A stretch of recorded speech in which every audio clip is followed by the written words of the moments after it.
Hey, what's up? This is your girl, Diamond Stylz, the Executive Director of Black Trans Women's Inc. I am the host of Marketplace Podcast. Today, we're going to talk about Tennessee and their crazy new mandate about bathroom signs.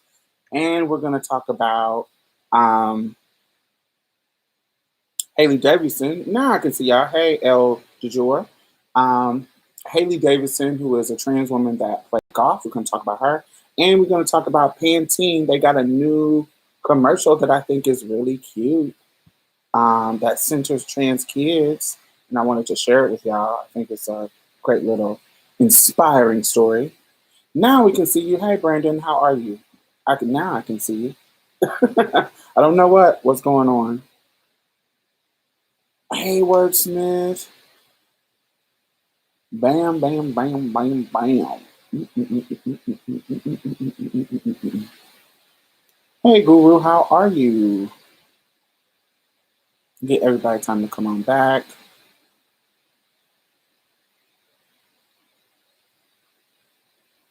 How was everybody's week? My week was laid back, plenty of work.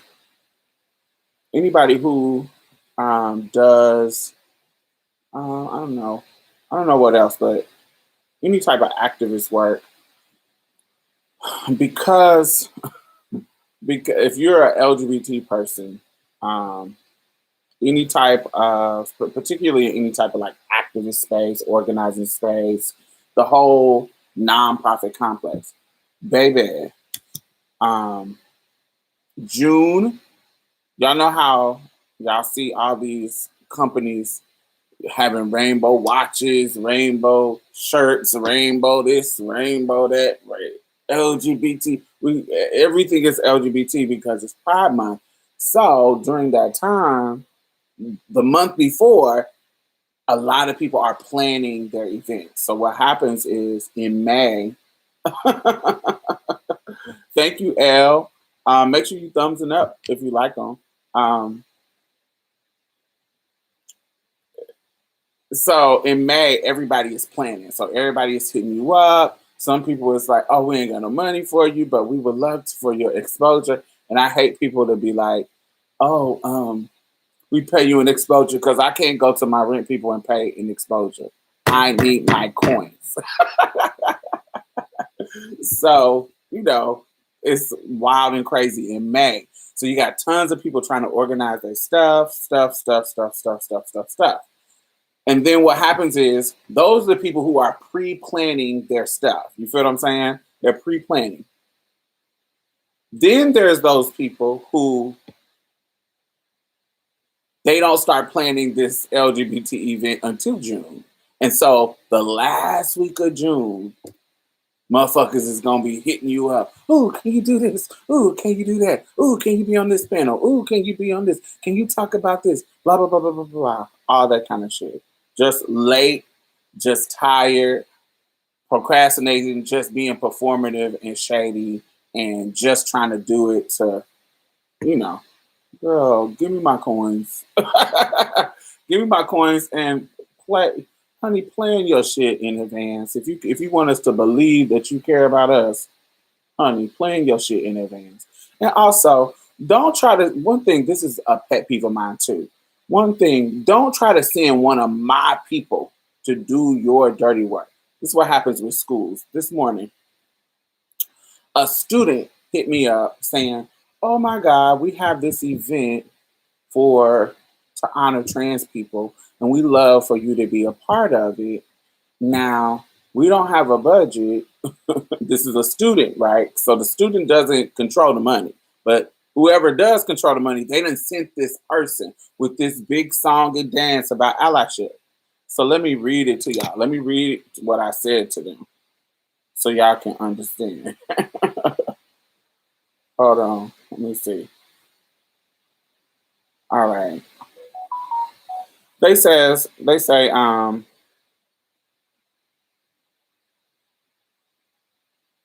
trying to not make them known. So they say, hey, my name is, let's call him Carl.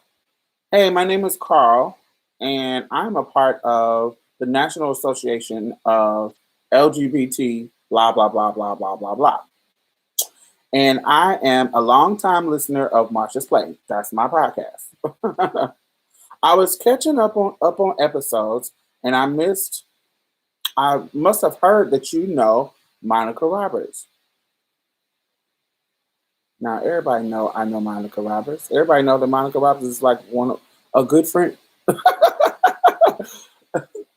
That's why she's on my wall. As one of the ancestors. So everybody know I know her, and we've been close for about 12 years until she passed away. My organization is the one who paid for her funeral service. I know her. But okay. He goes on this whole thing about being a part of this event to honor Monica, to uplift trans people, blah, blah, blah, blah, blah. Then he says, I was not given a budget to work with, so they would be volunteering their time and energy, but they would be helping a queer student person. I don't want to say that because that'll give too much information. Honor a trailblazer in a way that she deserves. So I say, it was a long email. I kind of skipped a lot of stuff. So I say, hey, Carl, yes, thank you for supporting Marsha's Play.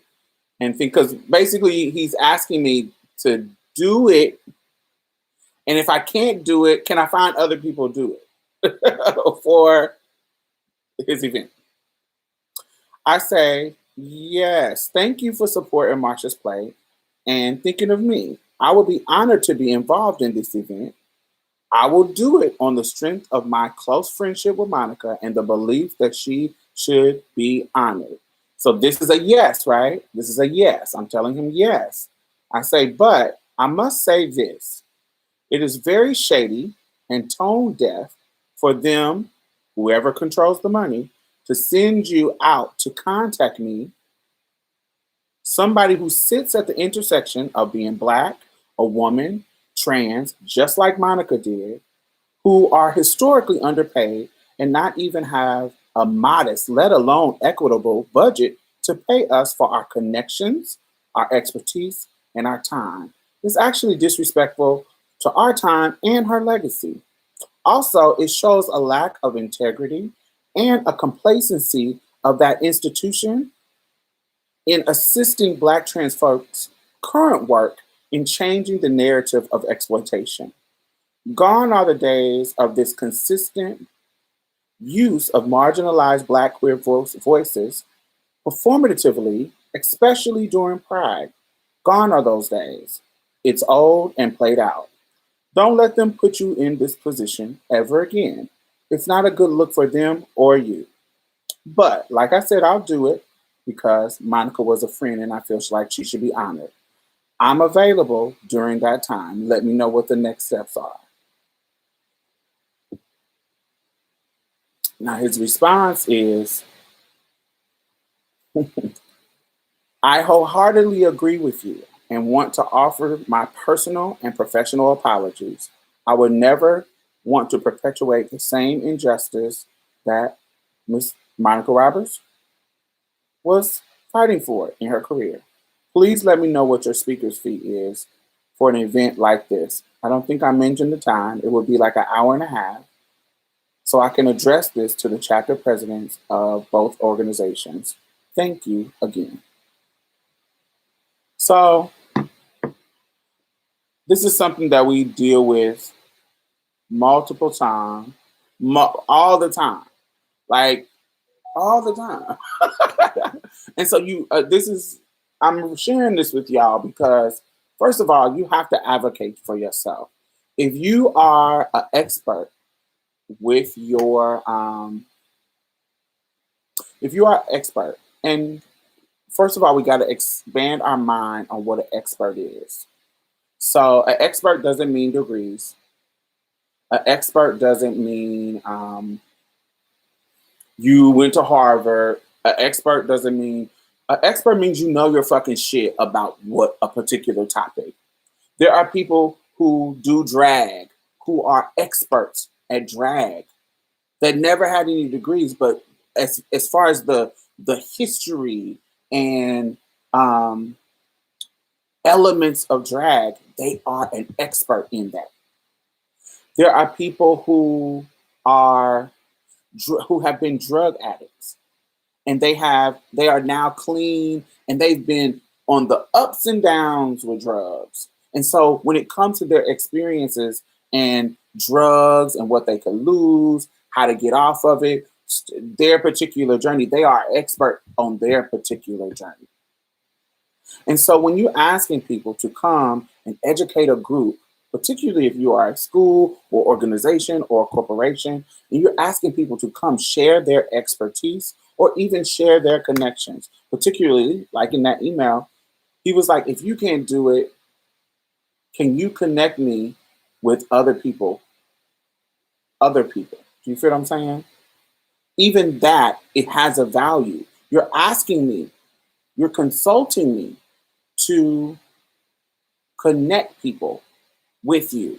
That is a consulting fee that people charge people all the time for that. There is a value in what you bring to the table.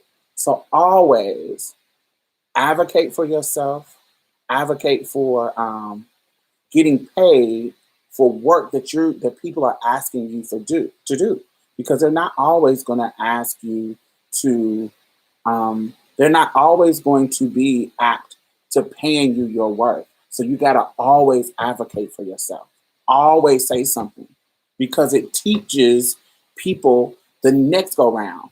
Now that me and him have had this conversation, not 100%, but this might change how he responds to somebody else. Now he knows that when I talk to trans people, look, damn, I didn't even think about it. Maybe, or queer people at all, because there was a very general statement in there about queer voices and being performative about using us, particularly around pride. That is something that goes on and on. That's been going on for decades.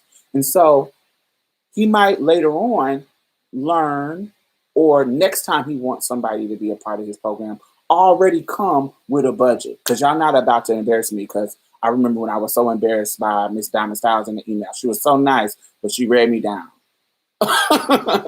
And I've had that experience happen to me, and people come back and tell me. It happened to me with the Texas Democrats here in Texas, where I'm like, y'all got politician money. You can't come and ask me to do something for you and do it for free. Now, if you are a person, if some new young girl that's fucking 17, 18, 20, 22 or whatever, early in her activist career and blah, blah, blah, blah, blah, blah, maybe she want to get that under her belt. She wants to get that under her belt. So I wouldn't be mad at her just getting something under her belt, just so she can have it on her resume. But bitch, I've been in the game for a long time. I'm 40. So I'm not, no, I come with a certain level of expertise and shit under my belt. And, yeah, you got to come with some points. So anyway, let's see.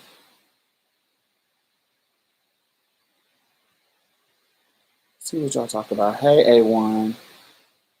How did we get on drugs? We weren't on drugs. We were talking about people paying you. And I use drugs as an example of somebody who can be an expert at something. That doesn't necessarily have to do with like degrees or level of education. Experts mean you just know about a particular subject. You know about a lot, like in-depth information. Like if you're a gamer and you play a particular game and you know the ins and outs of this game, you're an expert at that game.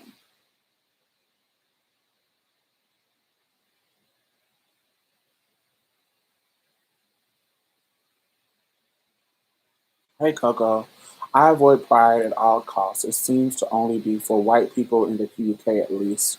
I find the LGBT community very racist in many ways, and we Black PLC are excluded. Um, so white pride, not white pride. Pride can be very white in at times, but you can find inclusive people um, organizing events for Pride. So it's not always one set of people who are like here in Houston. Our Pride is ran by Black people. Like our citywide Pride is ran by Black people. So it's very inclusive. It's not just, a lot of white people come out, a lot of Black people come out. It's very inclusive. But I know places where their Pride is ran by a lot of white people, but there are events that you can go to that are not just exclusive like that. Like you can go where it's like, oh, a bunch of people, a different type of people, because different people have organized different events. And so what I make it a point to do is I support those people who make me feel a part of the Pride experience. I don't think I think it does a disservice to the community for particularly around events like Pride. Pride at the core of Pride. At the core of Pride. Hey, Deshaun, how are you? And Samantha.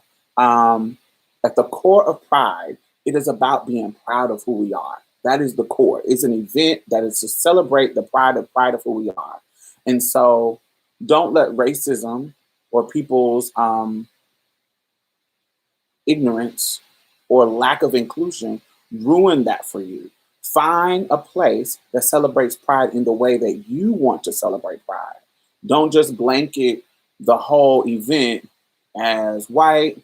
Don't just blanket the whole event as not valuable when you can find people who celebrate you with pride.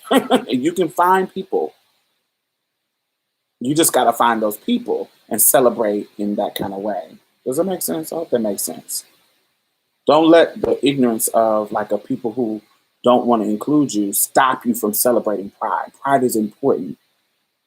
Pride is important for yourself. Pride is important for visibility. Miss Diamond, don't we also have a Black Pride event here too? When you say here, what do you mean? Like Houston? I know Houston has Splash, which is typically the Black Pride event. And it's okay to have separate events, but I think don't let them bully you out of being a part of that.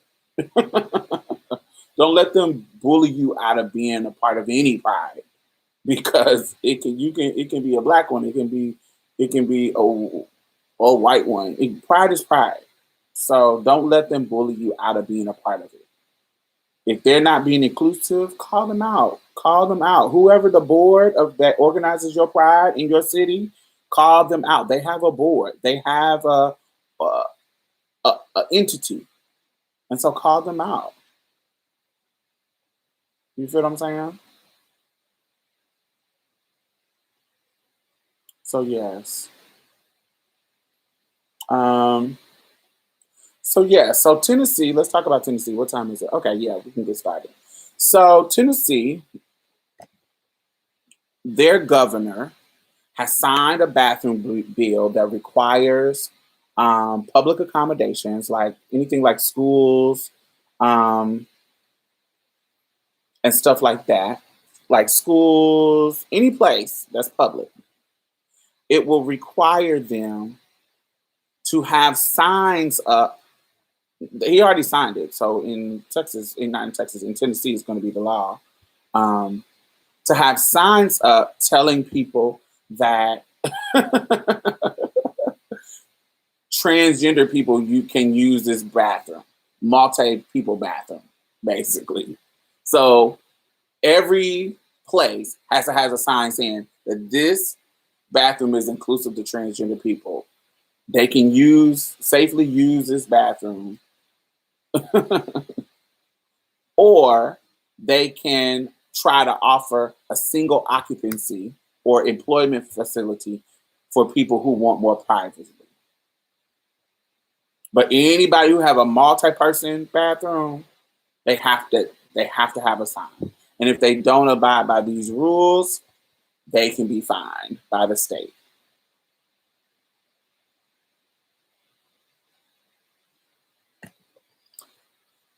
I mean, it's Tennessee. It's Tennessee. I mean, what? I mean, what do you? It's Tennessee. This is the same location. Isn't this where old girl? Who is the lady? The lady that wouldn't sign gay marriages. The clerk. Isn't this where she was at? And they went through this whole, even though it had been signed into law.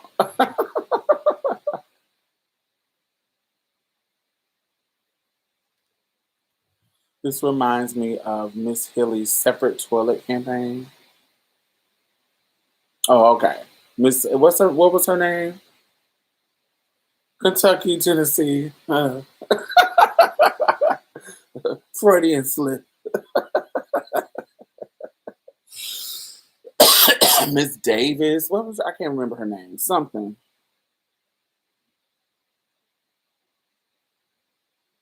Kim Davis. Yeah, something. Girl, I thought she was in Tennessee. But yeah,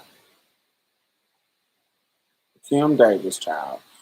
So, I think I just find it ironic that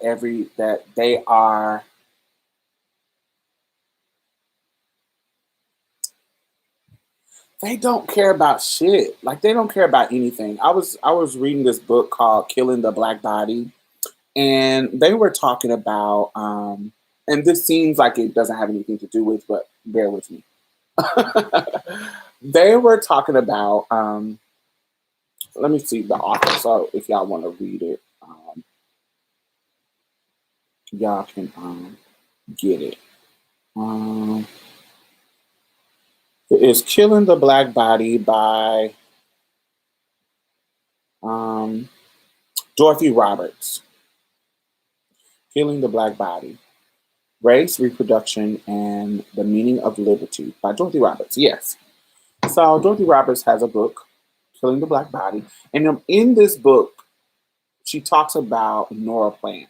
Nora Plant is this implant that they put in cisgender women's arms, or people who mostly cisgender women, but anybody who can have babies, as a means of birth control.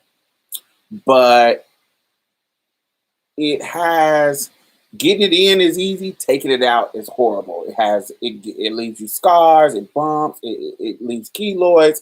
It was just one of them things that looks gross when they take it. They weren't trained to take it out, but they were trained to put it in. That's one element. Another element, there were some health concerns with it. Um, but the most egregious thing is how there is a history of them forcing it on young black women and teenagers, forcing them, and then also using the court to force them to not have any more babies, or not have just not have any more children.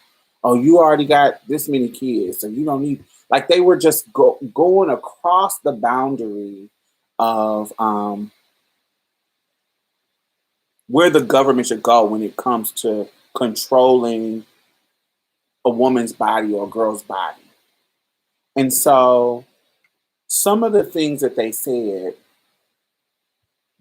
some of the things that they were talking about, what she was talking about in the book, is how they were acting and pretending like they cared about the children. But really, if you pay attention to how they were treating these girls and treating the children who were actually born, you know, of course, this is rooted in eugenics. Absolutely. Be happy, be grateful. Absolutely. But their language and how they justify certain things, even though when you look at it, this is just pure eugenics, racism, blah, blah, blah, blah, blah. Their language and how they did it was about, oh, we care about the children. This is um, this is our way of protecting the children and making sure children are not coming in the world without proper parents, without proper care, without dot, dot, dot, dot, dot, dot, dot, dot. It's all this like fear mongering, preventative care that they supposedly have, but it's actually fake. It's actually fake care. It's actually, we just want Black people not to have babies because we think y'all are the lesser race and y'all are using taxpayers' money on these babies because y'all are welfare queens, et cetera, et cetera, et cetera, et cetera. I feel like when I listen to that, which is why I say all connection, all oppression is connected. I feel like these are the tactics that the right does. These are the tactics that the right does. They just, for different group, they try to sell it in a different way. For us trans folks, when it comes to the bathroom, when it comes to shit like this, there is a subtext that they are trying to protect children and women and people. And that's why we need to be not using the bathroom that is affirming for us. The subtext is, we're just doing this as a precaution for so people know that, you know, people are of trans experience are using this bathroom. And we just want to keep them safe in our state. And the conversation and the text, they're making it seem like they care, but they actually don't care. They actually don't care at all. Because these same people who make laws, they make cuts to feeding children at the school. So school lunch programs are cut. There are schools who won't let kids graduate if they have like a lunch bill. Because they cut school lunch. They cut books. They cut all kinds of infrastructure to make their education better. But then you care about children? Like, these are the same people that do these type of things. But when it comes to us, or when it comes to Black folks, or when it comes to other marginalized people, you selling these whole narratives about you care, but you actually don't care because you're doing things that affect them negatively to cut money. But all of a sudden, oh, little Black girl, I want you to get the neuroplant that is unsafe for your body because we care about you not having children. We care about you not being a welfare queen.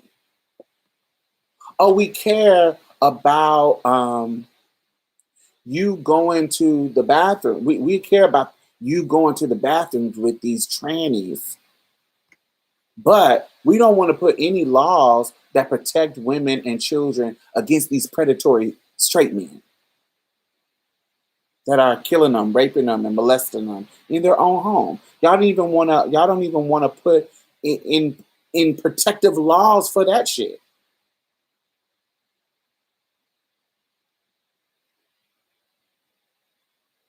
Y'all didn't even want to put laws, more extensive laws for statutory rape victims. Since you care so much about teen mothers,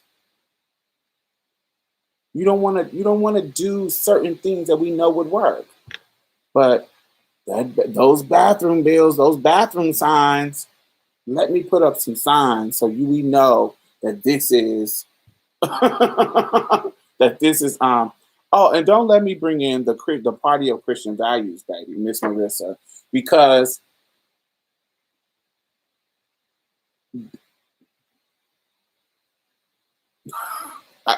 it's just so many things. Y'all don't want to feed the homeless. Y'all don't want to take care of the homeless. There's programs that legislation and programs that are so underfunded that will house so many people. y'all making rule. It's so ridiculous. Like when it comes to the homeless people in this country, the one of the richest countries in the world, and you don't want to take care of homeless people, but y'all the party of the Christians. Get out of here. They're just ridiculous. So I just find this to be just another empty tactic of them. The same thing with the sign, same thing with the sport shit. It's just it just seems like really, really ridiculous. It just feels like just they're dying. They're dying and they are just grasping at straws, just grasping at whatever. And we, trans people, are low hanging fruit. Let's just bully them.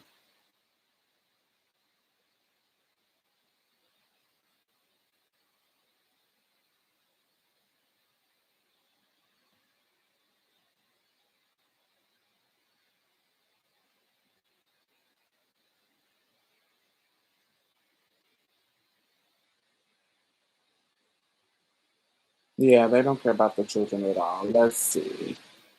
Oh my God, a Tennessee stream. My family is currently in Tennessee on vacation, and I stay home because of these garbage laws. Absolutely, you got to protect yourself. You can't. And it's no surprise that these states have the worst schools.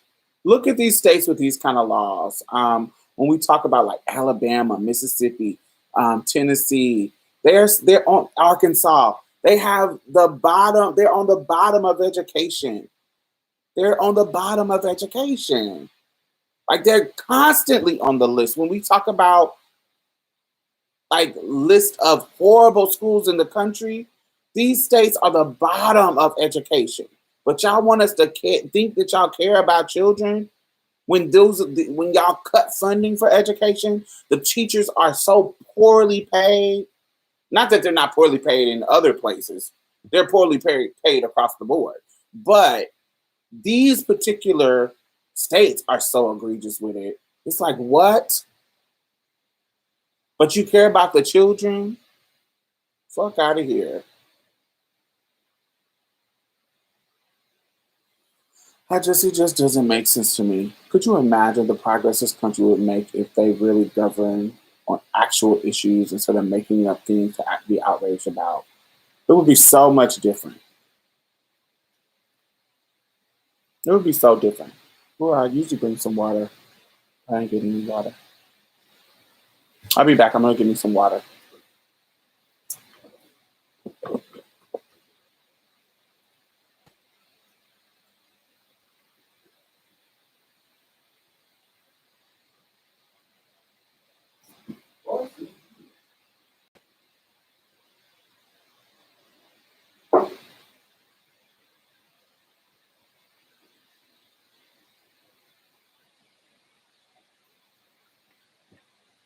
Mm-mm. I got me some juice. Some Simply Orange with mango, my favorite orange juice.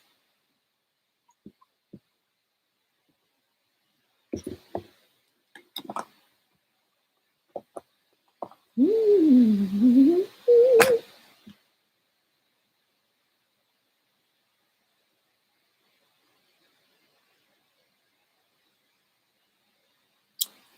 Can't they just let a sister piss? That's what's crazy.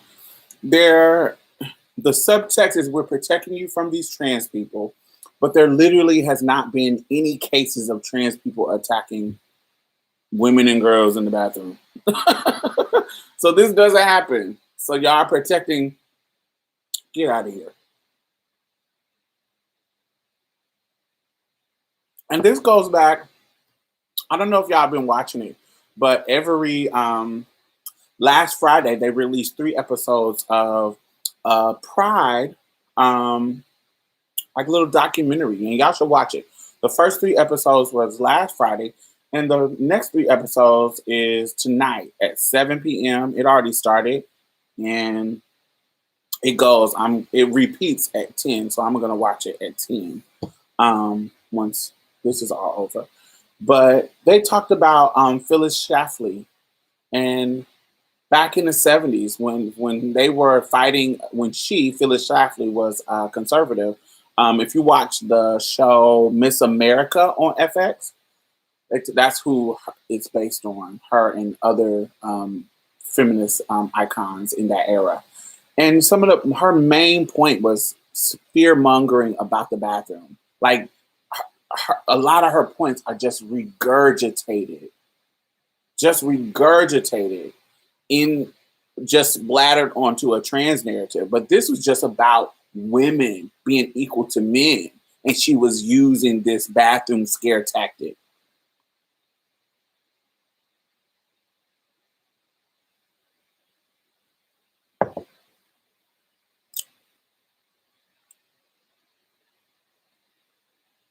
So this is some old shit that they have been doing for decades, like decades. This was back in the 70s, and we're in the 2020s.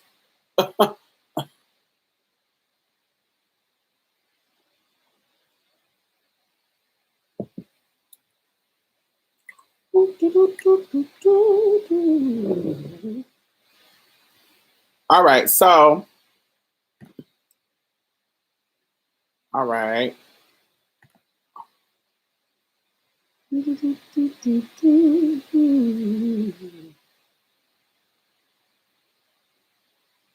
All right, so let's talk about Hailey Davis. Hailey Davis is a 28-year-old transgender woman who wins a Florida mini tournament event in golf. She has set her sights on the Ladies Professional Golf Association. So you know this is about to be some bullshit. Because, honey, that juice needs some rum. No, not at all. This juice needs to be regular juice because this shit is fire by itself. I don't need any kind of liquor. I'm trying to cut down on my vices.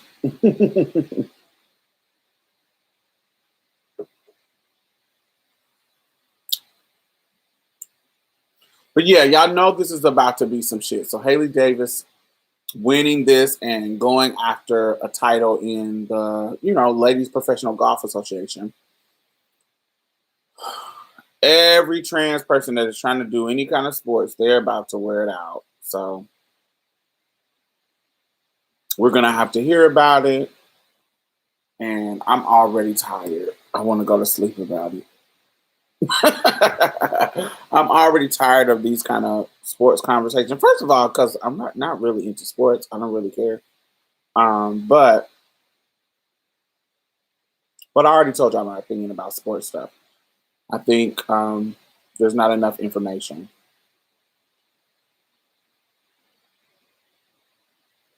All that old crusty testosterone makes her hit the ball harder. Don't you know that? Maybe. You never know. We haven't done any tests. So I think it's quite annoying. I think that I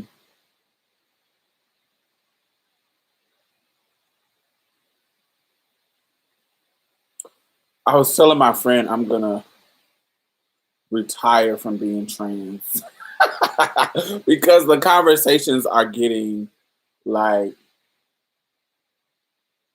redundant and stupid and like, girl, same. I'm not into sport, but I can't stand inequality and injustice. I don't know any black trans women who are affected by the sports bullshit. Well, actually, the sports bullshit started with two black trans girls in high school in Connecticut. And they had won a race. It was two of them, and they had won a race. And it started this whole thing. It literally started this whole thing. Those two black trans girls. Um, but by the end of that year, they actually didn't win. overall against the cisgender girls. The cisgender girls tried to sue them, but in the midst of the lawsuit, the cisgender girls raced against them again and won. And won against them. So it kind of made their situation seem stupid.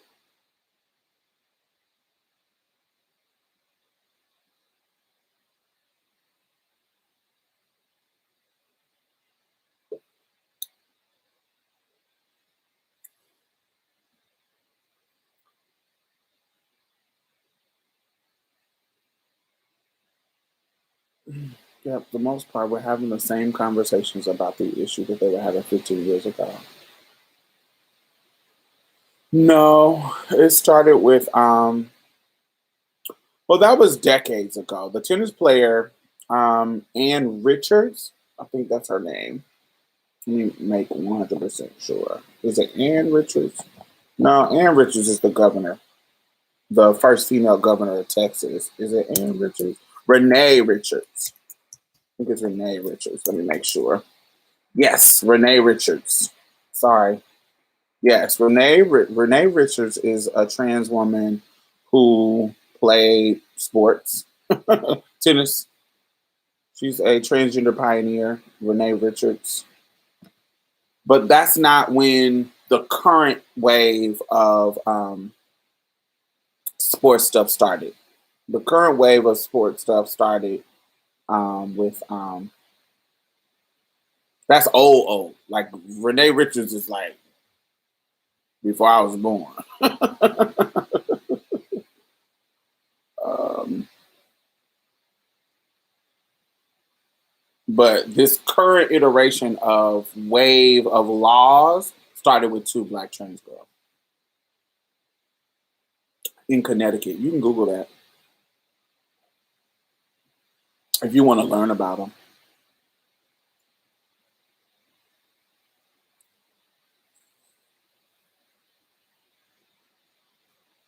But also, there was an incident with here in Texas. Was it Griggs? Let me look up his name. It's a trans man who was wrestling with the girls.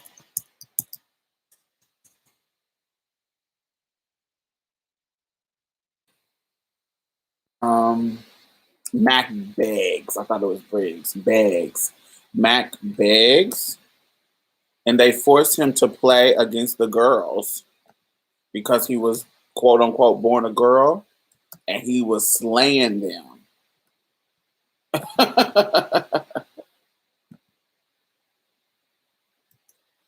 um let me see. Um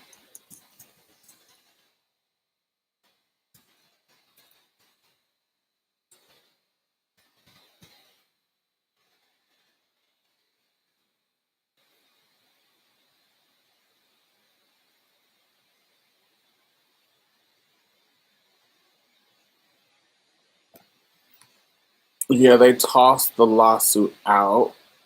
It is her name is Terry Miller. One of them's name is Terry Miller.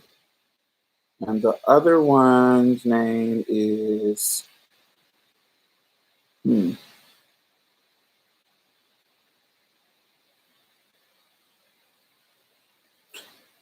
Andrea Yearwood and Terry Miller in Connecticut. They threw the case out. The federal judge threw the case out because it was stupid. But Matt Briggs, let me show you that too.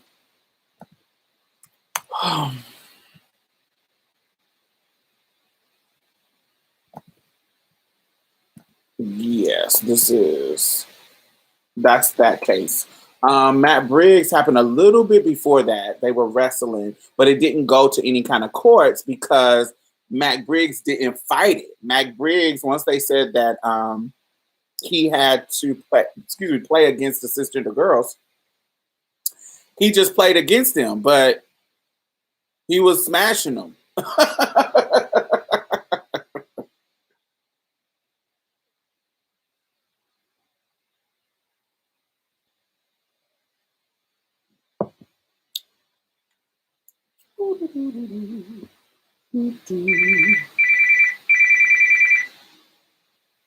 So, ooh, my alarm.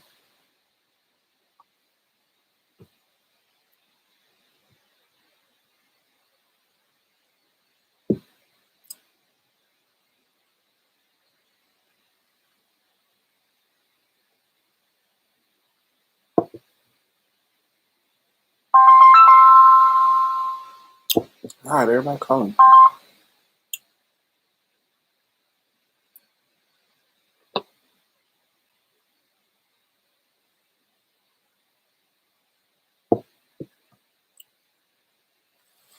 Ever since the Trump administration, it seems like they're begging to be heard again.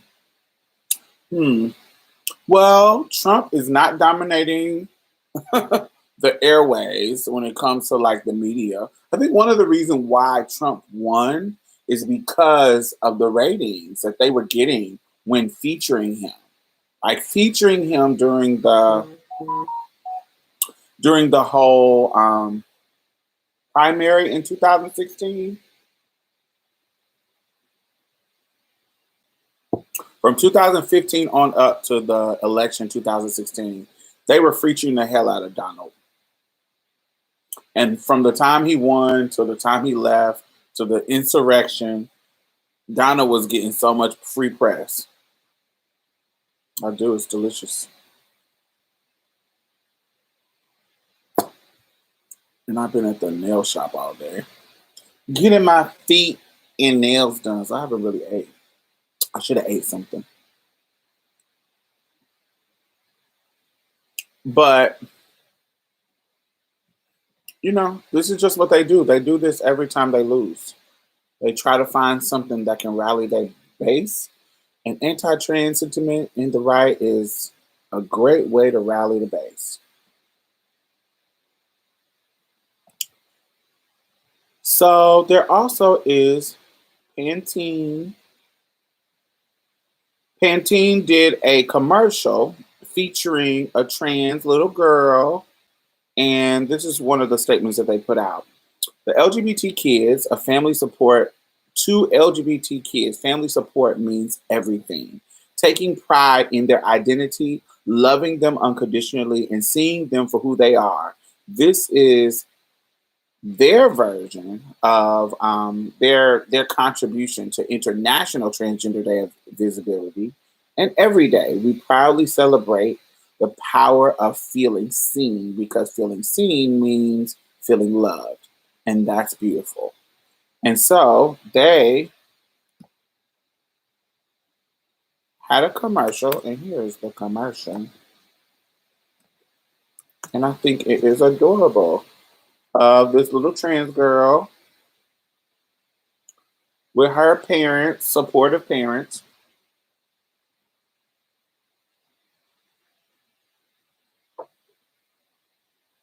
And what I was thinking about earlier this week is about I was blessed in I had friends who were trans. One of my closest friends was trans with me. So no, there was very little time in my early transition that I didn't have somebody that was in transition with me. Even my early years before I reconnected with Deja, Strawbella, and so many other people were around, and so I always had somebody to transition with. I wasn't just alone. So that was a blessing of my life. But we didn't really have representation other than ourselves in our community. We really didn't have representation that we saw on TV back in the 90s. We just really didn't. I think the closest thing to a trans entity was fucking RuPaul, and RuPaul wasn't even a fucking trans. Um, I mean, later on we had what Miss Chablis. We had Miss Chablis in the movie. And of course, disclosure kind of breaks this all down, but I'm talking about just fun, positive Black representation. That was in real life shit. It wasn't nothing that we saw. We didn't see no fucking commercials. We didn't see anything positive. One of the girls, here in Houston, her name is she's a model. Her name is Jessica Zyrie. Let me show y'all her Instagram. Make sure y'all show her some love.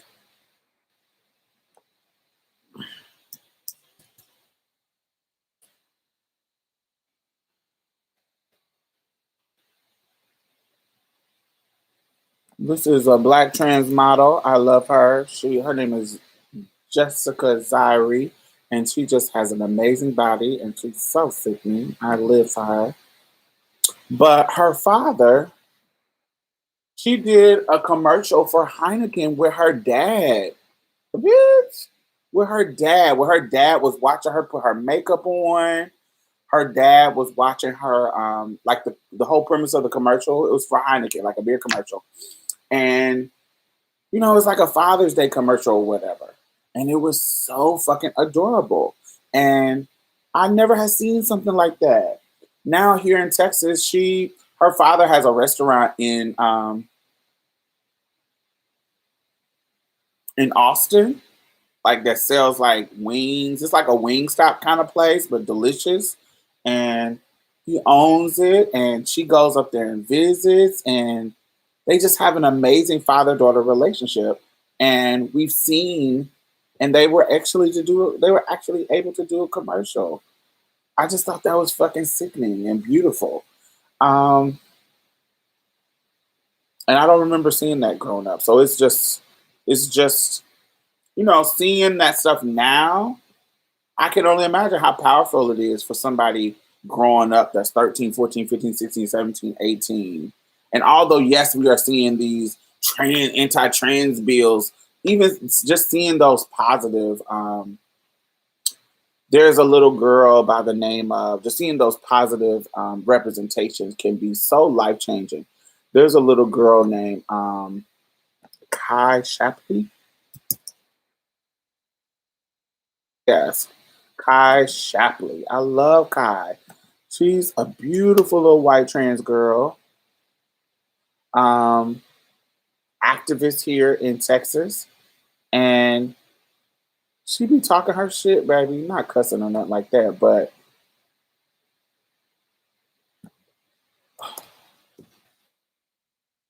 she has a very supportive trans affirming parent.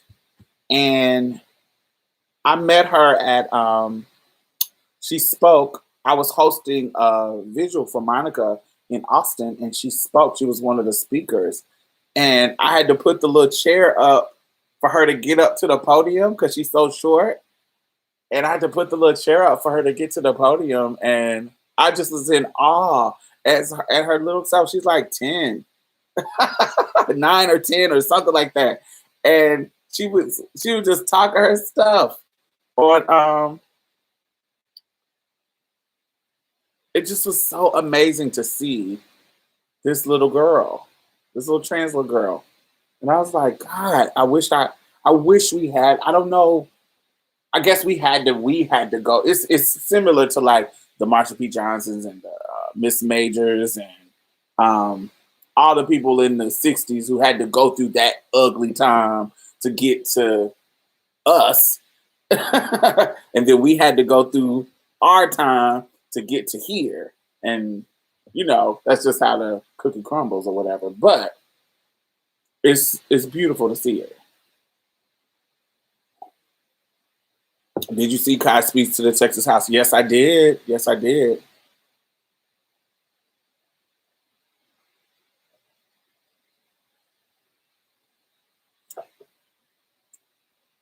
Kai's mother asked me to come on and talk to Kai. But the subject that they wanted me to come on to talk to Kai about, I did not want to talk to Kai about. That was not the subject that I wanted to discuss. Because they wanted me to make the connections with the trans sports bill with black segregation, and that didn't sit well in my spirit, and I couldn't. And but they wanted me to talk about that in the context of I'm talking to a 10-year-old, and I didn't like that connection. That's not well thought out connection. So I didn't want to do that. So we've never happened. But hopefully we'll work together again later on down the line.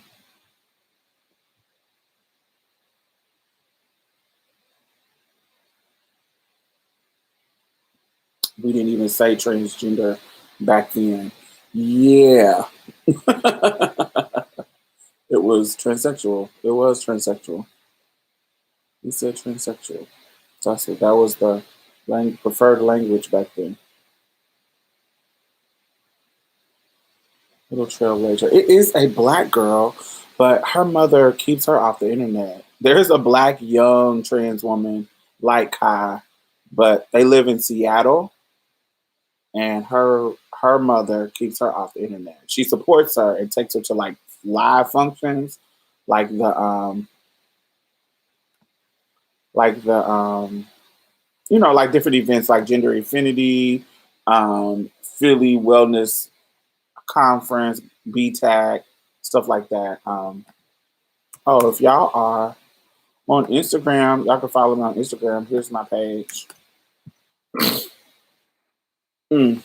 So, but she don't let her be on like Kai's mama do. She doesn't have it. Mm-mm-mm.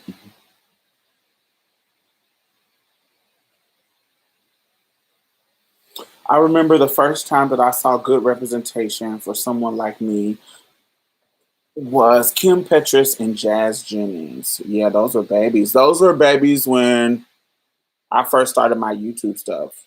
Kim Petras, all of that.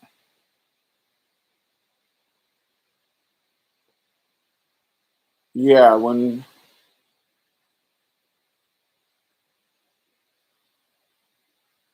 yeah. Kim Petras had just got her. I don't know. So I can't remember exactly the time, but I just remember that Kim Petras and Jazz we were having conversations about them in my early YouTube days.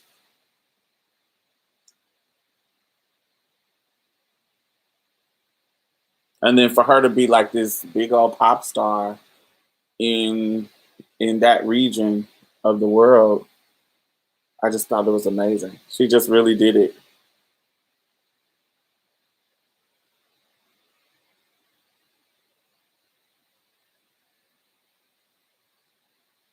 Carolyn Crossy, Mother Tula, baby, Mother Tula, baby. Oh, I love Carolyn. She's on my Facebook friends list.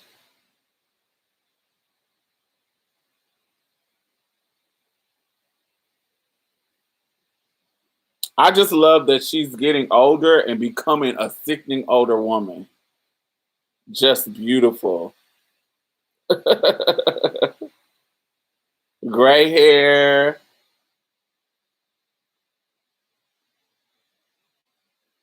I just love that she's just becoming just a beautiful older woman. Just as beautiful as she was when she was younger, but just older. I love that.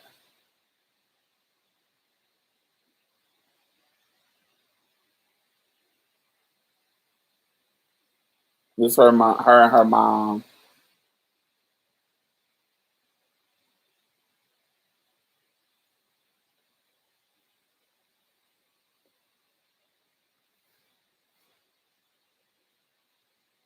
Yeah, she is a gorgeous woman that has lived a life, baby. 80s bombshell, um, Bond girl. I love it.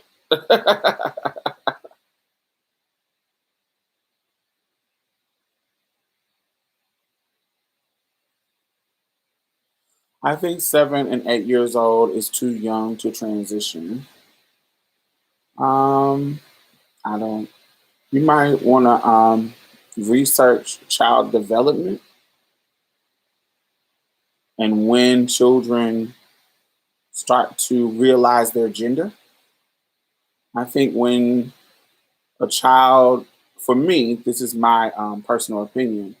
I think if a child can explain to me thoughtfully how to their identity thoughtfully. I'm not talking about somebody young that's just saying, "Oh, I'm a girl." I'm talking about thoughtfully explain to me um, gender, like they've thought about it and processed it. If they've done that, then I think it's time to um, whenever that time be. That could be 7, that could be 12, that could be, I don't know when that time is. But when a child, to me, can thoughtfully express their feelings around their gender, that's when I'm going to support them, whatever age that may be. If I had children, that's when, whatever age that may be. It could be 5, it could be 6, it could be 8, it could be 9, it could be 12, it could be 15, it could be 24. It could be whenever they can thoughtfully say, you know what, this ain't what it is. This is what I'm feeling, and let me talk to you about why I'm feeling this. They may not have all the answers, but they can definitely talk to it on some level. I would be ready to support them.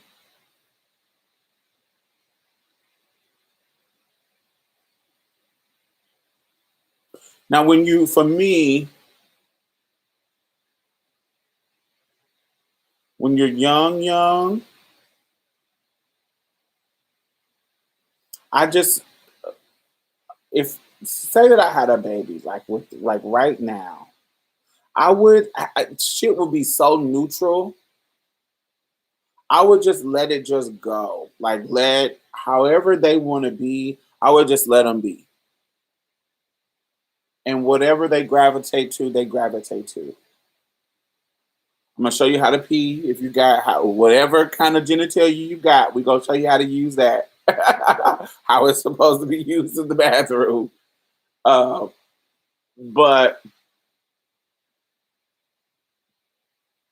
I'm gonna let them be free. I'm not gonna. Yeah, I wouldn't. The whole rules and gender reveals and you boy blue and girls pink and no, I'm gonna be very conscious about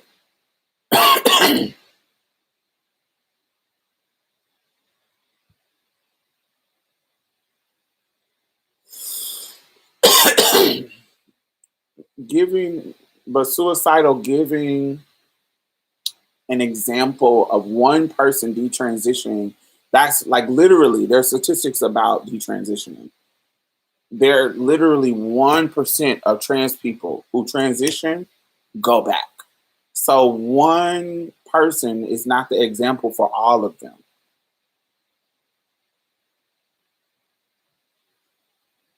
And I think transition takes time. And having a child at 7 or 8 transition, what it means when a child transitions that young is really just about them accepting their pronouns because they can't get on hormones yet. They can't get any surgeries yet.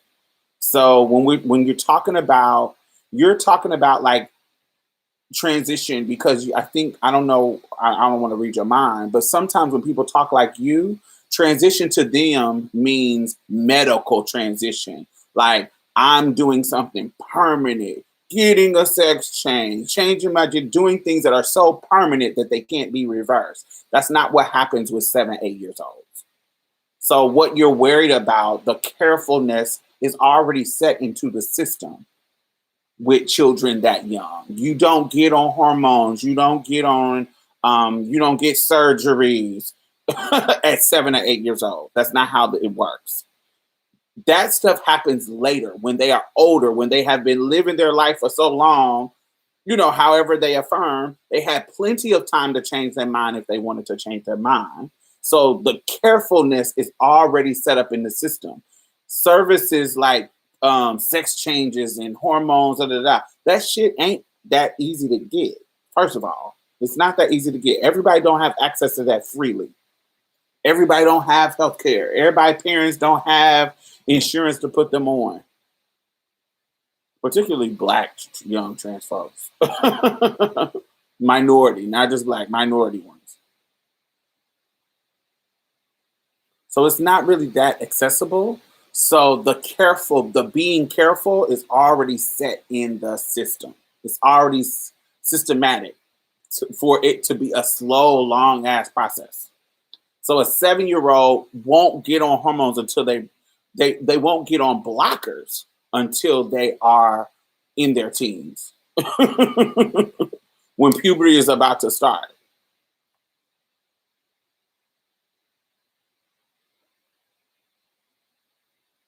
You see what I'm saying? So they'll get on blockers, and even blockers, non-trans children who are like have behavioral problems, all this kind of stuff. They get on hormone blockers until they get more mature. That's a tactic that people have been using with kids forever.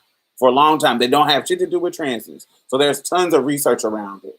So the careful that you're depicting is already being done. There's plenty of time between 7 and 18 when they can have a surgery for them. That's 10 years of time for them to figure out what they want to do. And if this is not what they want to do. That's why the example that you gave, Angelina Jolie's child, she couldn't get all that stuff. So now she changed her mind. She's back to being whatever she wants to be. Allowing children the space to self-actualize is beneficial in itself. Absolutely. Diamond, you are the Marsha P of our generation. No. No. I'm Diamond Stylz. That's it. We in different lanes. And Marsha P was real non-binary, and she was real. There was something about her that wasn't quite on point. She was real, trans feminine. I'm a trans woman. Ain't no middle of the road for me. I'm a woman. That's what it is. And Marsha has a thing about her. Not that I don't like her, but we just in different situations. Different situation, different time, different everything. But I do appreciate the comparison. It is Marsha P. But I think we have a lot of Marsha's P's in our country. I think we have we have the room, we have the freedom to where there's a lot of activists. And we have the freedom to be trans and proud. In their era, the girls who were passable, they just you just went on. You weren't proud of being trans. You hid it. That was the standard of care. You go and change your life and live your life as a cisgender woman. You don't tell people that you're trans. That's not something to be proud of. We're in a space where we can be proud about being trans and being that. It's not shameful. And so a lot of people are navigating the world being trans and proud. And so there's a lot of us now. Which I actually love. I actually love that there are so many different type of people. When I look at UA Be Gay, she's a native trans woman. I don't align with a lot of her politics. Some of them I do, but I don't align with a lot of her politics. But she's brilliant. I think she is a brilliant representation of native trans a native trans person. And I love that she has strong opinions. I love that she has historical context of her people, and she's carrying this torch of two spirit people. She just is amazing. I love Aria Saeed, and the executive director of over at Transgender Cultural District. Like y'all don't know, but behind the scenes, she does so much shit, y'all. Like in to preserve trans folks um in San Francisco. She literally created a program where people, because of gentrification in the Tenderloin, because that's where the concentration of the most a city with the most concentration of trans people in that area, she literally created a program to help them stay and not be pushed out by big companies. She created a program where she would subsidize some of their rent so they can stay in the location, so she can preserve the trans culture. You feel what I'm saying? So she can preserve the trans people in that area, so that the big businesses are not moving them out. And I think that's amazing.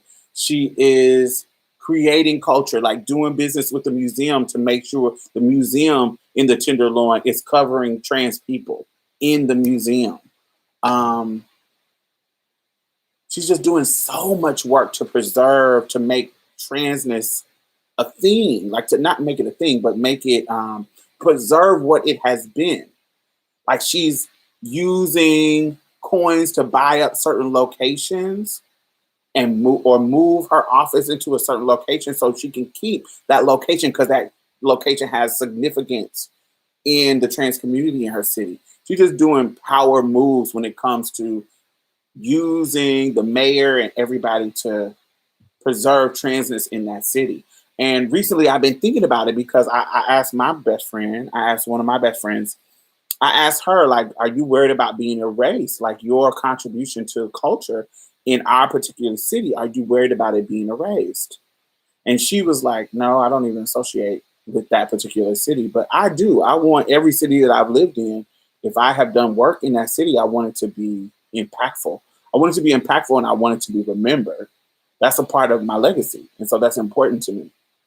And so, um, yeah, it's just amazing. So she just, who else is doing great work? Aria Lester. Um, and there's tons of people doing work. I'm just naming a few. Aria Lester. When we talk about Earlene Budd out in like the DC, Baltimore area, most of the reason why folks in that area got HIV medication is because of Earlene, particularly trans women. Um, when we think about Devin Lowe, the Black Trans Travel Fund, him, trans guy, creating that. When we think about Dr. Courtney Ziegler, he is he can be kind of extra, but he also is a visionary and brilliant sometimes. He's very extra, and there's some misogynistic shit he got going on. But there is one side of him is real weird and toxic and misogynistic, but then there's another side of him that is visionary um, and groundbreaking. So I like to, they're and I say that because there's a everybody has the negatives and positives about them or whatever, and I can still appreciate him for his positive side, and still acknowledge some of the toxicity as well. We have Mariah Moore down in New Orleans with the House of Tulip, and uh, she is running for a political office down there. Deneen, who is the NATO trans woman? You mean Native? Her name is UAB Gay. Oh, one second, I'll link you.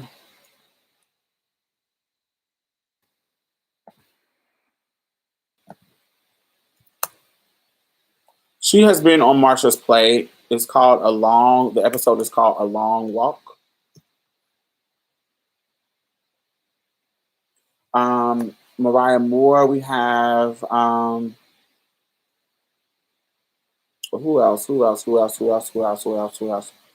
I think is doing Ola of the Black Migrant Project. It's a branch of um, Transgender Law Center. Um, he is doing great work. When we think about who else, even T.S. Madison, she's doing great work in the sphere of media. Um, who else? Who's in? Kyla Moore, she got a home in Memphis called My Sister's House, something like that. That provides shelter for trans women. Who else? Who else? Who else? There's just so many. There's so many, so many, so many, so many.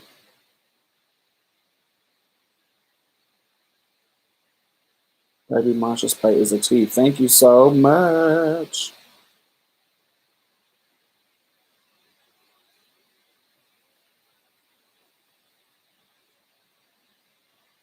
Yeah, it's just so many people that are out here in their lane, and I just appreciate that, man. I look at Cat Black. Cat Black, I like what she's doing here on YouTube. I've always liked what she does.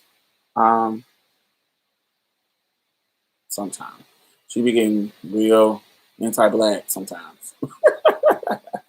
Not recently, but back in the day. Um, who else? But she's been, she has elevated herself so much. So that's what I love about Kat. She has just elevated herself. She's getting now in these past like 5 years, she really has been really honing her craft, and I love it. That's what I love. I love to see her. What's happening with her? Um, Amaya Scott. Um, as quiet as it's kept, if you want to keep it real, this look that all the Sister the Girls is having with the unicorn hair, the different color hair that fades into this color. I really feel like Amaya started that trend. Not colorful, not colored wigs that can go far, far, far back, but a particular way. There's a particular rainbow, skittle, colory, unicorny, My Little Pony way of hair coloring that Amaya Scott kind of set a standard for, and people are running with it. Celebrities and da da da are running with it. As quiet as it's kept, I don't know if people talk about it, but being that I pay attention to trans culture and trans people, honey, her wig game was on point before the wig game was on point where it is now. Low key. She was the lace front queen at one point, and then I started seeing other people kind of getting into it. But that's my observation. But particularly how she colored her hair, particularly how she did it. Um, who else? Yeah, it's just a bunch of girls.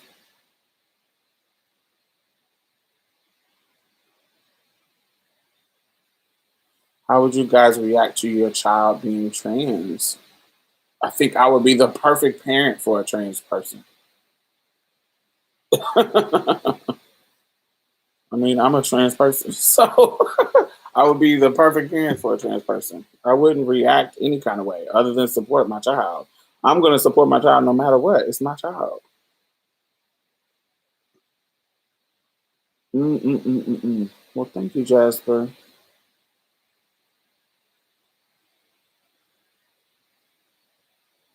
Mm.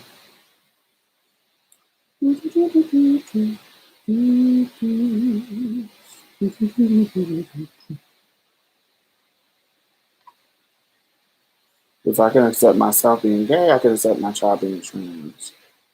Yeah, however long as my child is getting fed, getting a good education, have a roof over their head, and they're happy, that is. Thank you, Brandon. Thank you, thank you, thank you. Um, that is all I care about. And they could be whatever. I'm gonna be like the white folks. I'm colorblind or whatever the gender version of colorblind is. I don't see gender. They can be whatever they want. That's how I'm gonna be. They can be whatever however they manifest.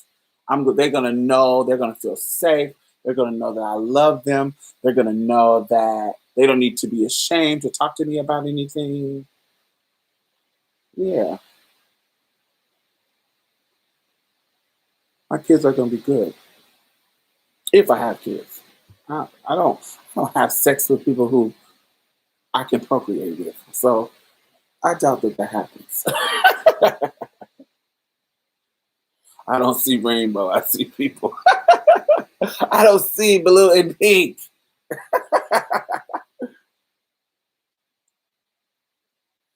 What do you think about the latest episode of Pose? Marsha's Play has recorded a review. And you got to listen to Marsha's Play. Oh. Arya Saeed and Mariah Moore. Yes, creating trans joy. Yes, come on through. What I am trying to do with Marsha Play is introduce y'all and archive these wonderful queer people's work. As you can see, I am introducing y'all to the cream of the crop in our in our community. I try to get the people who are the movers and shakers out here.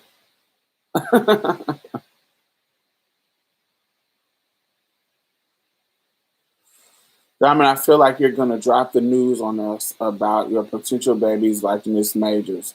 No, Miss Majors again is a whole different type of trans woman. A whole different type of trans woman. Miss Major has been having sex with cisgender women for a long time. Remember, she got a 50-something-year-old son that she had when she was married to a cisgender woman. Miss Major been liking puss for a long time. Miss Majors have been, in and out of her womanhood for a while. we different kind of trans women. Like I said, she's a little bit more if you watch her documentary, Miss Major's documentary, you'll see what I'm talking about. She's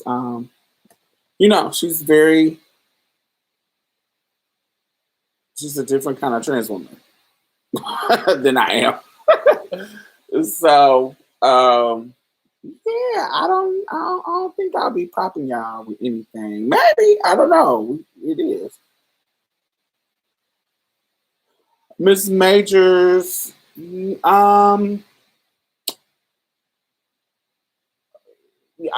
watch her documentary, Nubian Goddess, Deneen. You gotta watch her documentary. It explains it better than I can. I don't like to give people labels, but there was a time in Miss Major's life that she semi detransitioned and got with a woman, or I don't know how that worked out. I don't want to say detransition, but there were different pictures that I saw where she was in suits and then she was in drag and then it was just a bunch of stuff.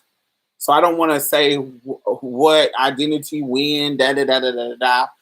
I'll let her say that during her documentary.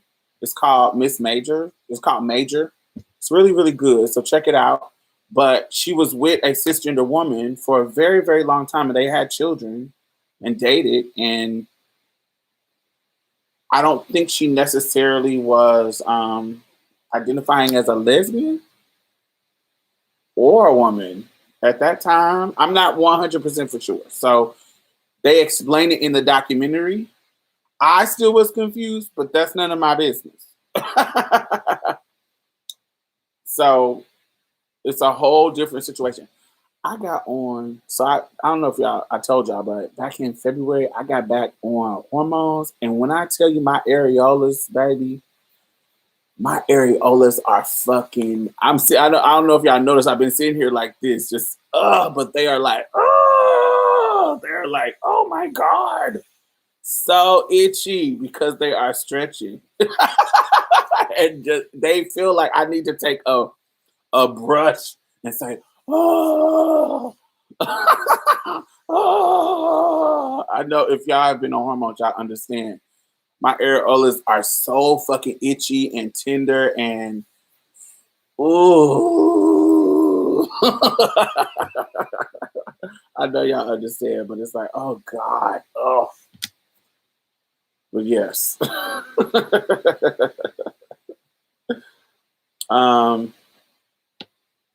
Yeah, but watch the documentary. Watch Miss Major. If y'all haven't watched it, it's 2 documentaries that y'all really need to watch. If y'all haven't watched it, wherever y'all can get access, y'all need to watch Miss Major. Major. It's called Major, the documentary, and watch Still Black by Dr. Courtney Ziegler. Still Black is, there has not been a documentary like this since then either. Still Black is the first documentary that featured Black trans men and kind of teach y'all about them. So check it out. It's good.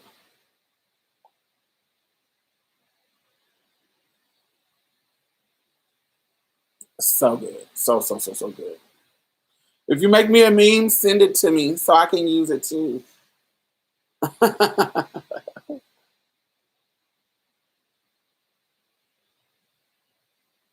Still Black. Still. Still Black.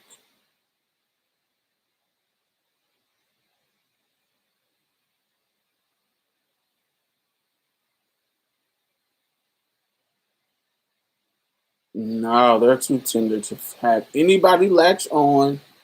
I don't need them to be on the, nobody. Ooh, horrible.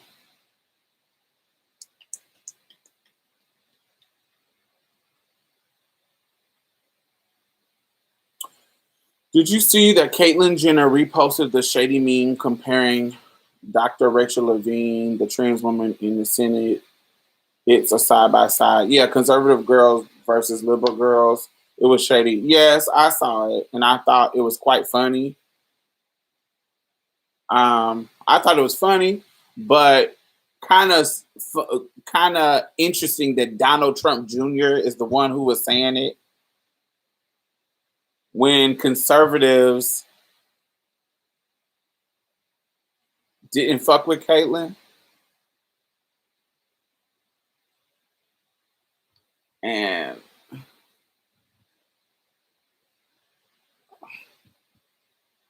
And Caitlyn, girl, you really ain't that sickening, girl. You had some sickening moments, but you ain't that, honey. You ain't that sickening, girl. And Mother Rachel Levine, honey, she's been doing her thing for a minute in Pennsylvania. Now she's in the Senate, but in Pennsylvania, she's been doing her thing.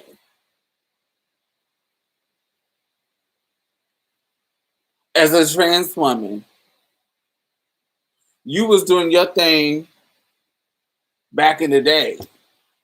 Right now, girl, what you doing but getting red?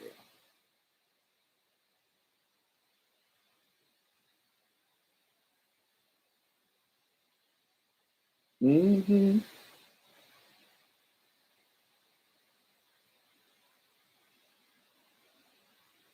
Considering she has all that coin, it's mad.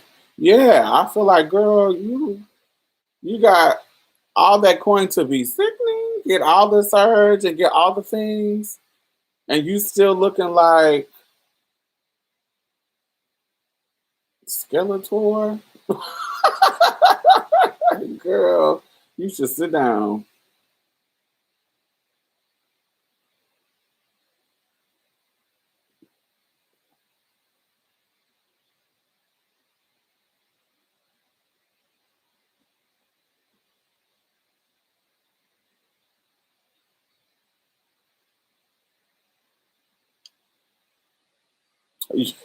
Not leak her CD photos.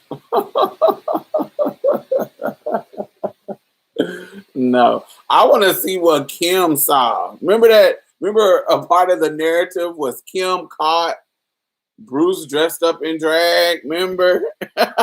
Kim is the first daughter in that clan to see Bruce when he was Bruce dressed up.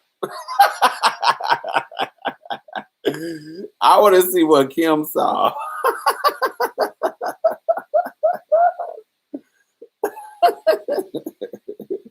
Kim says she gagged.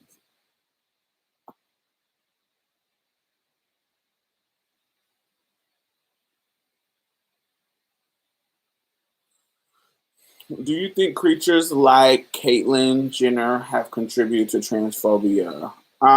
No.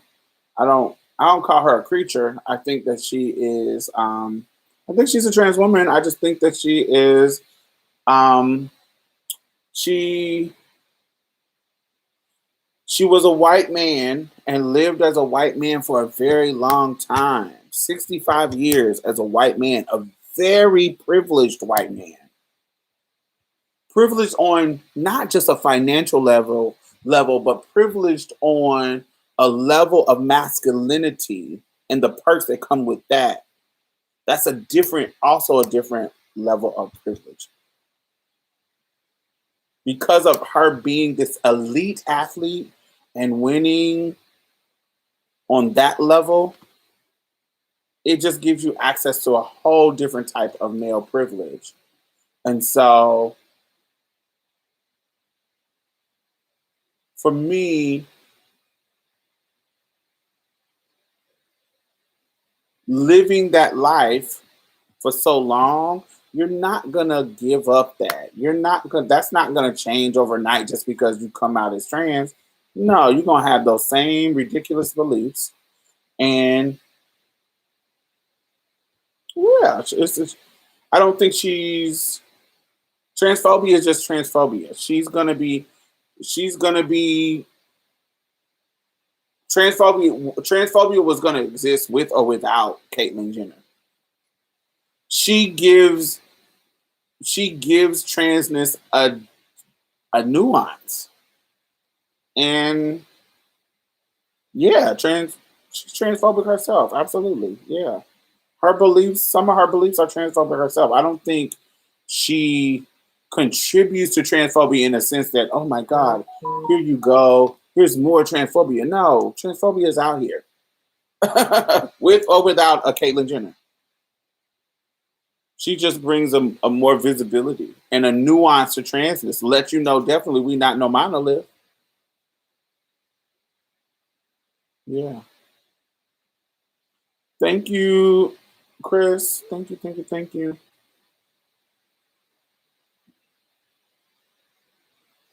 Caitlyn gives Vita Bohem tease without the heart. She definitely gives Vita, but without the heart of Vita.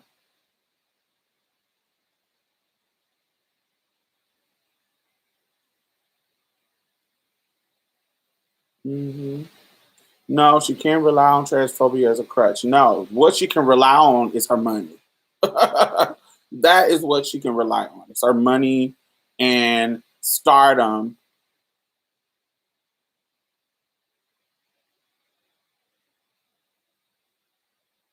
Someone else deserves that level of visibility. I remember the whole world was talking about her.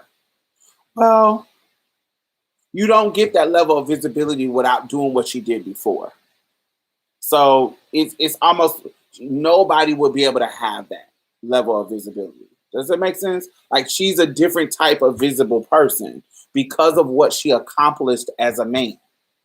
So we're talking about, let's say that Michael Jordan, because Bruce Jenner was the Michael Jordan of his sport back then. Back, in when he was the 70s or 80s, I can't remember.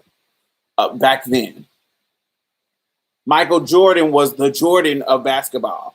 If he transitioned, there's a certain level of celebrity that he would have that nobody else could have. it would be a whole, like if a Magic Johnson or just somebody who was on that peak level. You can't, like, they wouldn't have it. Like, there's nobody that could be Caitlyn because there's nobody had that life before her. You see what I'm saying? Like, I hope I'm explaining that right. Like, nobody else would have the level of visibility that Caitlyn had because nobody had done the things that led them for Caitlyn to be the sensation that she is.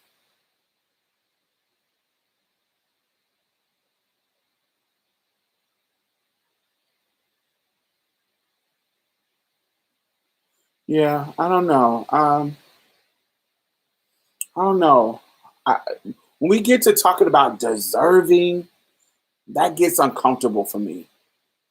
That makes my skin crawl because I don't know. Do I feel like there could be that visibility could be better put on somebody? Sure, but when we get to talk about deserving, it gets to feel like I don't know. That language just makes me uncomfortable. Who deserves visibility? Everybody. Everybody should be heard. Everybody should be seen. Like, I don't know. Deserves feel uncomfortable for me. I feel like everybody deserves to be seen and heard. I think for everybody have their different causes of, like, if my agenda, your agenda, somebody else's agenda, somebody's visibility could benefit my agenda. And I think that they deserve because it benefits my agenda. But I'm pretty sure some other conservative trans woman looks at Caitlyn and says that, ooh, I'm glad that she's talking about this the way that I want to talk about it. And think that she deserves that.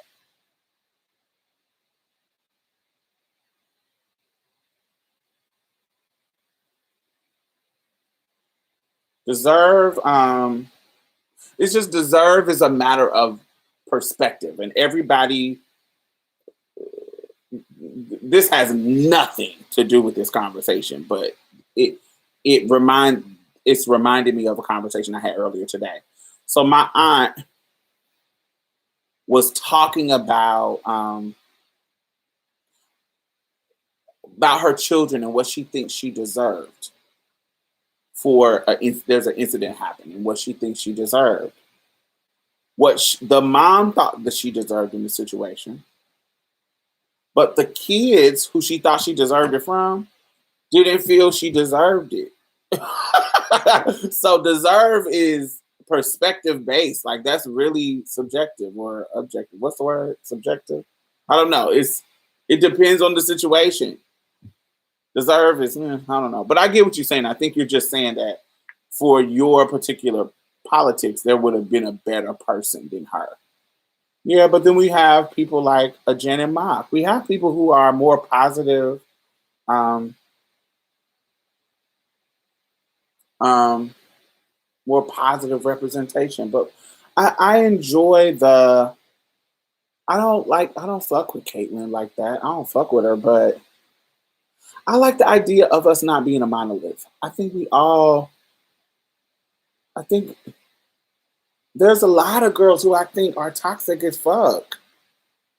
There's a lot of girls not on Caitlyn's level, but there's a lot of girls, trans girls, who have platforms that I think are toxic for the trans community. Um, Don't want to say names? No, I don't. Um, I think there's a bunch of girls. I think there's a bunch of girls who have platforms that I think that they spew toxicity. Um, and I'm not just talking, yeah, Blair White is one, definitely Blair White. But I'm not talking about the conservative ones. I'm not just talking about the white conservative ones. Or that. I'm talking about the ones that are black, the ones that are, um, mm, yeah, it's some that I like, y'all, like behind the scenes, they be stealing. They be stealing and shading the other girls. They are maneuvering the world like white men. They are sending emails to people. Um, why didn't you include me in this top 10 trans people doing the work? Why didn't you include me? I've been doing this for da da da da da. Sending worded emails. Why haven't I been on your show? You had this person, this person, this person on your show. Why haven't I been on your show? They maneuver like men, like they're entitled, and they think that everybody should be kissing their ass. They think that, like, I want y'all to imagine somebody emailing me, asking, telling me, why have I not been on your show? Because they felt like they are entitled to my space and my time. That's toxic to me. That's maneuvering like men. That's maneuvering like entitled fucking nigga. That's weird. Bitch, I don't fucking know you. Or your work doesn't speak to me. You may do amazing work, but it doesn't speak to me. Or there's situations where girls who do nothing, that think everybody want to be them. Um, um, I remember one of my really, really good friends. She had got hired to cultivate. If you don't date trans people, that's transphobic. Type of rhetoric is toxic as fuck. I agree with that. To me, I agree with that. There's a lot of trans people that say that, and I just disagree with that. But what you just said, I agree with. I think that's toxic to me. I think, as I have said in multiple times, I think that my bedroom or anybody's bedroom is not the United States of America. You can be discriminating. Um, um, you can be discriminating as you want to be in your bedroom. You don't have to want to be with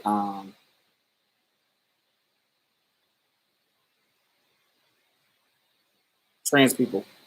You don't have to want to be with a man. If I'm a straight man and I don't want to have sex with a gay man, that makes me homophobic or make me a homophobe. No, I just don't want to have sex with you because I'm not attracted to you.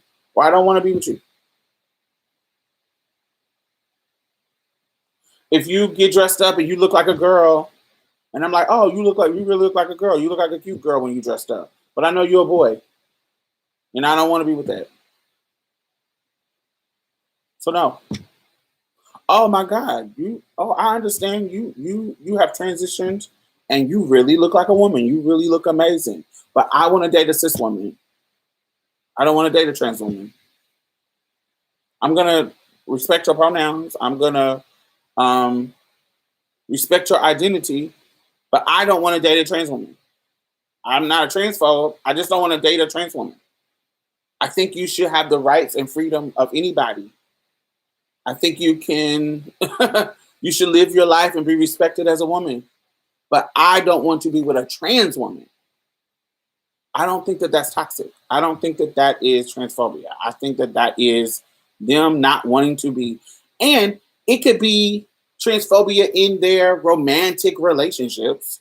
Like, oh, I'm transphobic in my romantic relationship. Great. I don't give a fuck about you being transphobic in your romantic relationships, because your romantic relationship doesn't stop me from getting a job. Your romantic, you being transphobic in your romantic in bedroom, your romantic life doesn't stop me from getting the things that I need, healthcare, blah, blah, blah, blah, blah, blah, blah, blah, blah. Long as whatever your transphobic beliefs are does not affect trans people's lives, I don't give a fuck about it. But anyway, yeah, there are some toxic ass people. Just throwing a temper tantrum is a male trait. No, not throwing temper tantrum, but it's how they do it. It's the entitlement that the way this message read to me. I have only been spoken to like this by white men.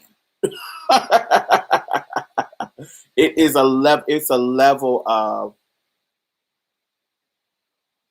transphobia in romantic relationships leads to murder. Yes, definitely. But that is that those are two different types of men. That's not the same type of man. A transphobe who does not want to be with trans women, and a transphobe who wants to be with a trans woman but is scared that everybody is going to find out. Those are two different things.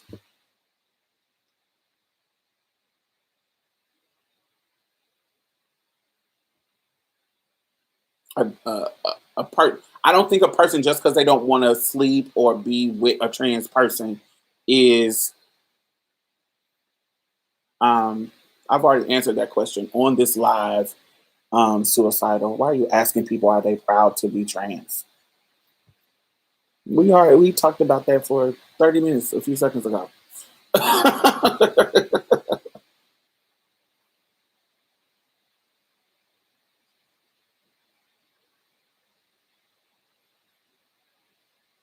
But yeah, I think those are two different people. The person who is I'm just not into trans people, and a person who is I'm into trans people, but it's undercover, and I don't want people to find out, so I'm kind of scared and da da da. Those are two different people. Yeah, but I've talked about it multiple times. It should be no secret that I'm proud to be trans, and there's a lot of people that are proud to be trans.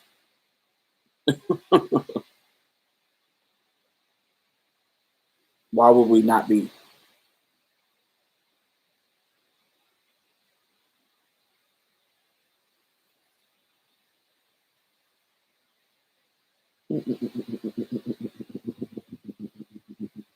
Yeah, I just feel like I think my point was there's tons of trans women, and we are not a monolith. And while there are some things that I don't agree with that some of the girls talk about and some positions that they take, I think that that diversity pushes in the right direction. I think that diversity um, um, that diversity helps us have those conversations that pushes us in the right direction. I ask because I think this is where transphobia comes into it. They aren't proud to be with a trans person or have trans friends. Um, I think well that doesn't have anything to do with us. That's them.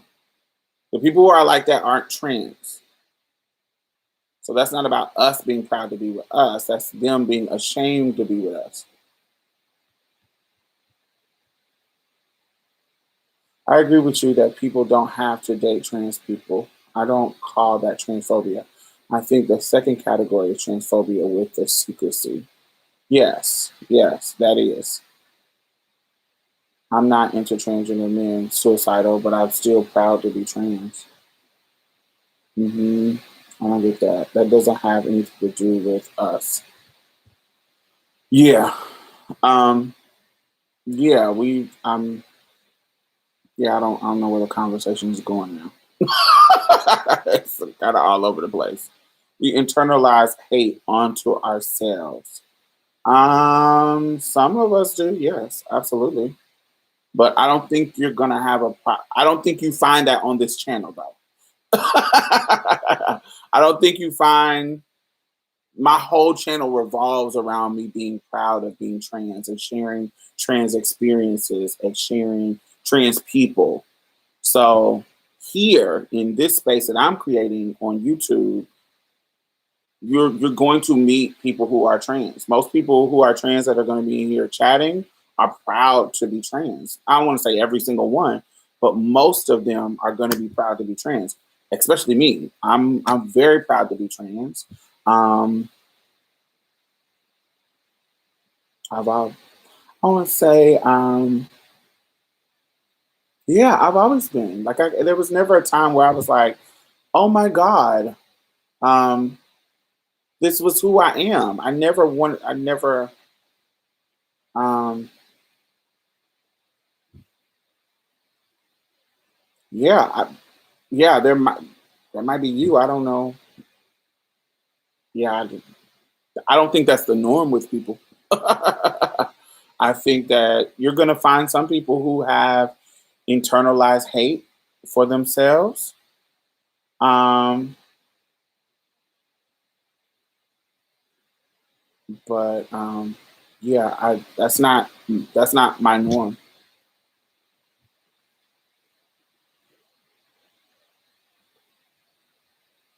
Um, and I think it's levels to that as well. I think it's levels to internalized transphobia. I think girls who um, get sex changes and distance themselves from being trans, I think that's a level of internalized transphobia. Um, yes, I think it's some elements, but I just don't think it's the norm.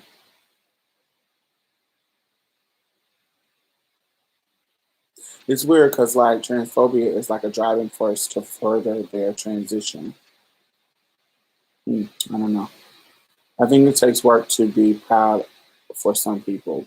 We have to unlearn a lot of the stigma based ideas. Oh no, I just feel like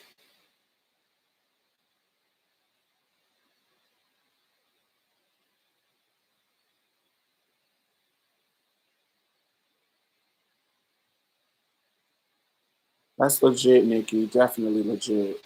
I'm trying to think of, it wasn't lack of pride. I'm trying to think of a time that I like hated. Also, I'm weird. I don't have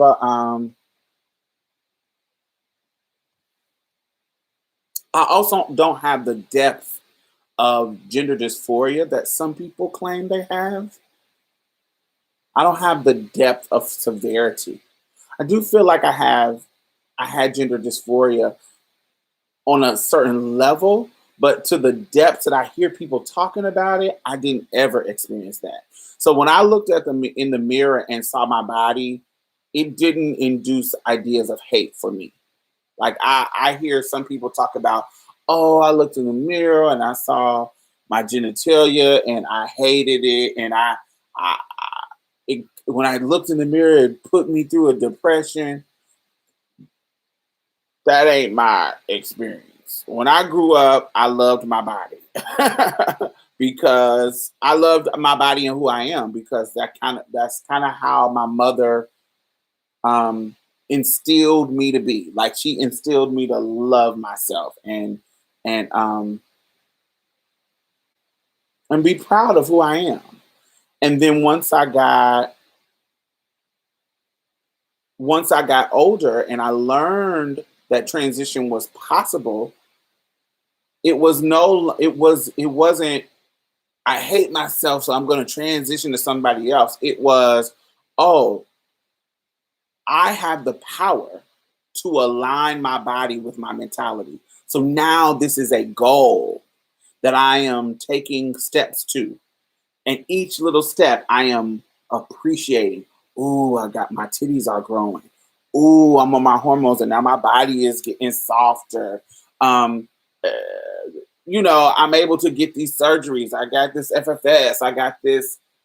Every little step towards actualizing um, my body to where I wanted to be was affirming.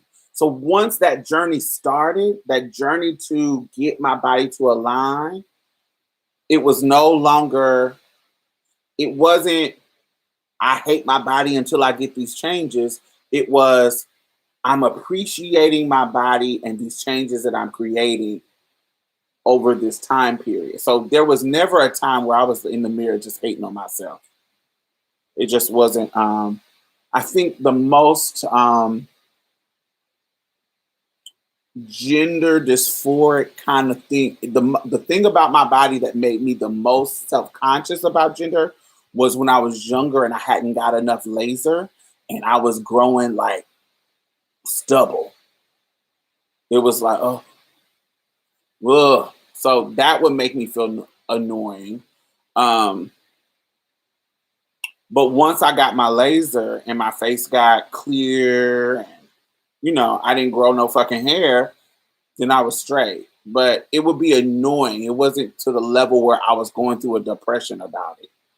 I'm just hearing this from other trans people that was like going through depression and um like having suicidal ideation. I never was that deep into gender dysphoria.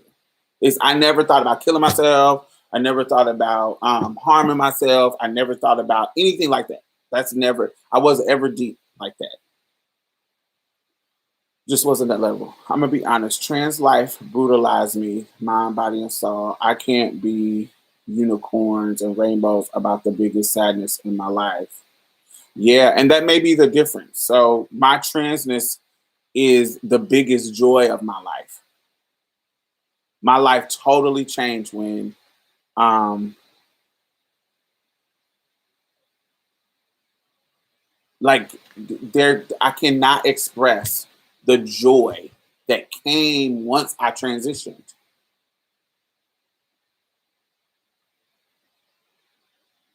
Yeah. Yeah, I just didn't me living in my truth just gave me it just gave me so much joy. I just it hasn't brutalized me. I can't imagine doing something for myself like as drastic as transitioning and then it's brutalizing. I don't know what are the elements that are brutalizing to you? Like what was the brutal part? What was the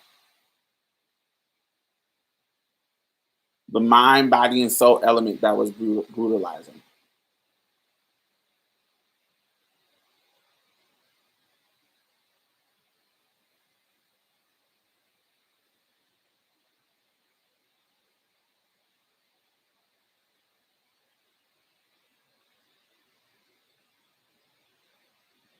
I don't know. It's like for me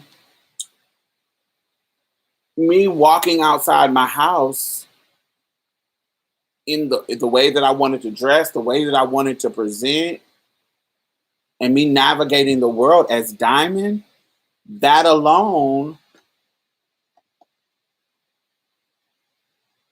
um, that alone gave me so much joy. Like this is before having breasts, before having anything, just me walking the street, going to the mall, um, going to my even the shady family members that would be misgendering me at the family function. Yeah, y'all being shady and late at the family function, but I'm here. Diamond is here. I'm not that old person who would be sitting here miserable. I am Diamond in this space, and I'm looking sickening. You can give me all that shit that you giving me, all that fever you giving me about pronouns, all that fever you giving me about my old name.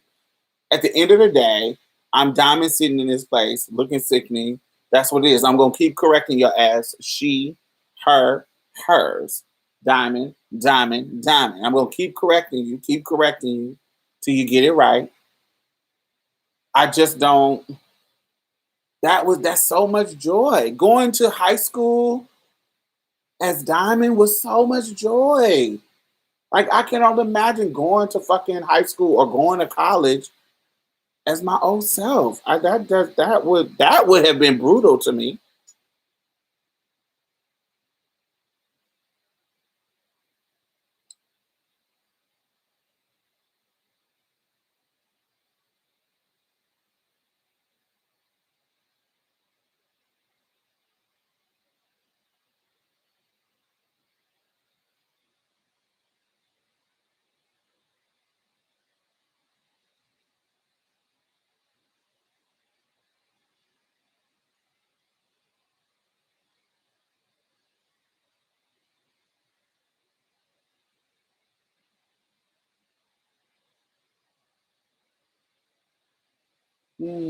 I think yeah, I don't if it I don't know how life would be if I felt like my transness was brutalizing. I don't know. Is there things that happen? Like, yes. I was in college and motherfuckers were trying to throw scalding hot water on me. Yes, there have been things that were negative, but none of the negative outweighed the positive. Nothing.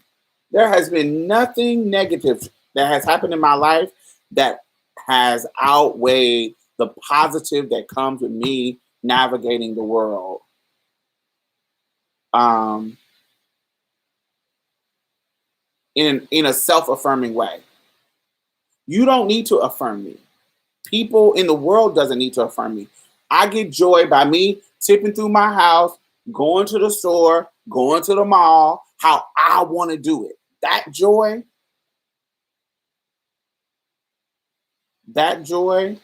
um, if it's disappearing, that means something you are saying. You either using words that are wrong, like that are bad words that YouTube consider bad words, or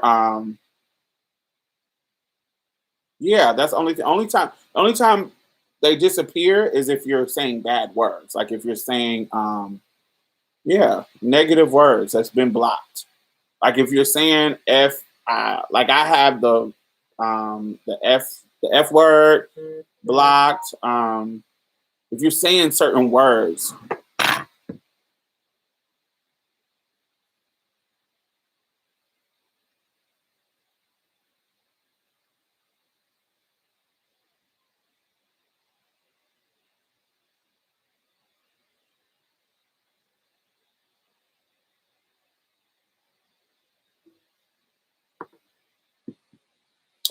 pumping down the street being the doll is a fantasy. It's not a fantasy, it's a reality. Down the street being who I am is who I am. Like even I'm not talking about being the doll like dolled up. I'm talking about being me. Like even if I'm in sweats and sneakers and my hair up in a bun. Like I may not be dressed up and all pretty and glammed out, but I am going through the world as Diamond. Like I'm not some I'm not the iteration of what other people think I'm supposed to be. I'm going through the world like me, like how I wanted to put my sweats on Monday. I wanted to put a dress and heels on Tuesday. I wanted to put I wanted to stay in the house and be in my moo on Wednesday. How I wanted to present to the world was me. And so that joy alone, there is nothing, there is no sorrow or sadness that has in my life that has outweighed that particular joy. Has anyone seen the show La Vienna? Yes, we have. We talked about it a couple of months ago. Um, I just don't know. Yeah, it's just not my experience. I'm sorry that you experienced that. suicidal. Um, but I also now I'm not saying that this is not that what you're saying is not real. Right, Halstead. Yes, I love that show. I'm thinking about doing a live on Halstead once I get done watching it. The freedom of being yourself is so liberating and joyful. Yes, absolutely. I need to watch that. I love Halstead. Yeah, it was good so far. What I've gotten to so far is good. Um, I don't know. But suicidal, just by your name being suicidal and you being consistently pessimistic about your transness, it almost makes me feel like it may be attention seeking. I'm not 100% for sure, but I don't know. That may just be, you may be one of just those people, those kind of pessimistic, always down, always, they, they get attention from being that downtrodden, sad, brutalized victim. I don't know. That's just my observation, but because I don't know you, but there are people in the world that are like that.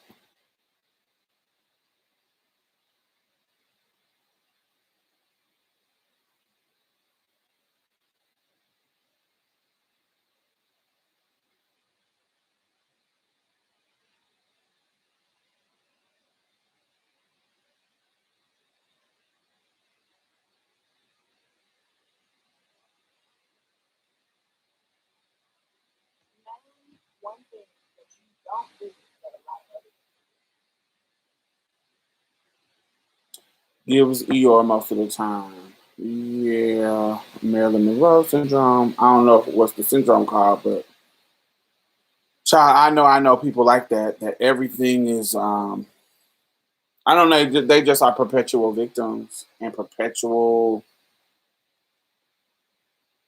I don't know what the word is. Yeah, Eeyore. Yeah. I'm so down. I'm so sad.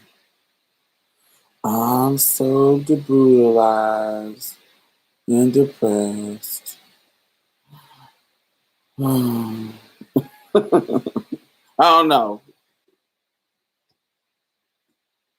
But yeah, I don't know. It's just something. I just think that's a sad scenario.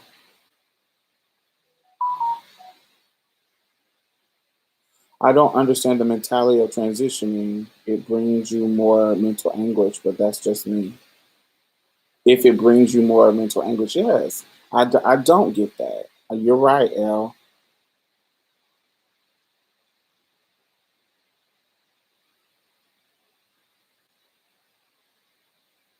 Trauma. But that's what I'm saying. There's a difference between something traumatic happening to you and you being sad about that trauma. But transition didn't do that. Like for me, transition relieved trauma. Did some things happen in relation to my transition? Did I go to the mall and people, if somebody clocked me, oh, that's a man. Have I experienced those situations? Absolutely. But that doesn't trump the fact that I'm living my life like it's golden. I'm living my life like it's diamond, bitch.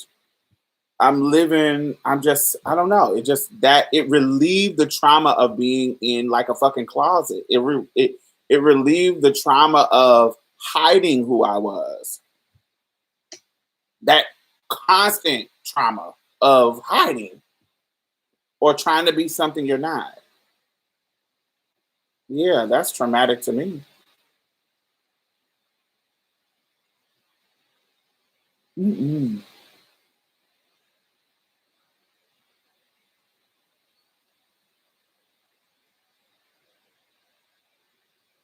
I don't think it's the transition that brings you anguish. It's the things you can't change in the moment at all or at all. Absolutely. I think that's real. I think that's a legit thing. And I think one of the reasons why I think how I am is because I don't think like that, Alexander. So once I transitioned, I was very serenity prayer about it. Lord, please, what is it? What's a serenity prayer?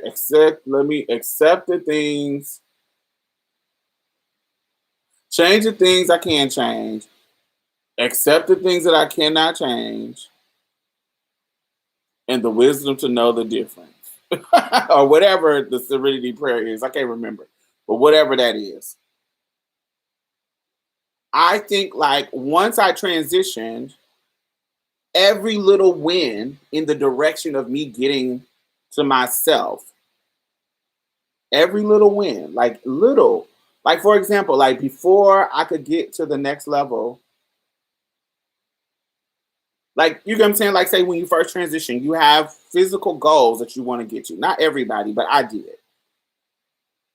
In that moment, I didn't spend time thinking about I don't have all these goals accomplished. I spent my time thinking about, okay, I want to get breasts. What can I do to get breasts? Let me sit down and write a plan. Oh, I can call this doctor, I can get on this hormone, I can da da da da da da. It was these steps to get my breast. And so I don't have time to think about not having breasts because I am thinking about the steps to get to my breast. Like that's how my mind works. I'm not thinking, I'm not thinking about not having breast. I'm thinking about once I decide that I want breast, I'm thinking about the steps to get there. And so I'm thinking about the little journey. Oh shit, I called the doctor today. Oh my God, I got an appointment to the doctor so I can get on my hormones. Oh shit, went to the appointment. He wrote me my prescription. Damn, I'm about to go to Walgreens and fill out my prescription so I can pop this pill so I can start getting my breast out. Blah, blah, blah, blah, blah. Oh my God, the pills only cost $52. Cute. Let's go buy them. Now I got to get the money. Hey, I get my check on Friday. So now I can pay for the $50 to pay for the bill, to pay for the pills. Boom, boom, got the pills. Damn, drink my water. Mwah. All right. How long these things work?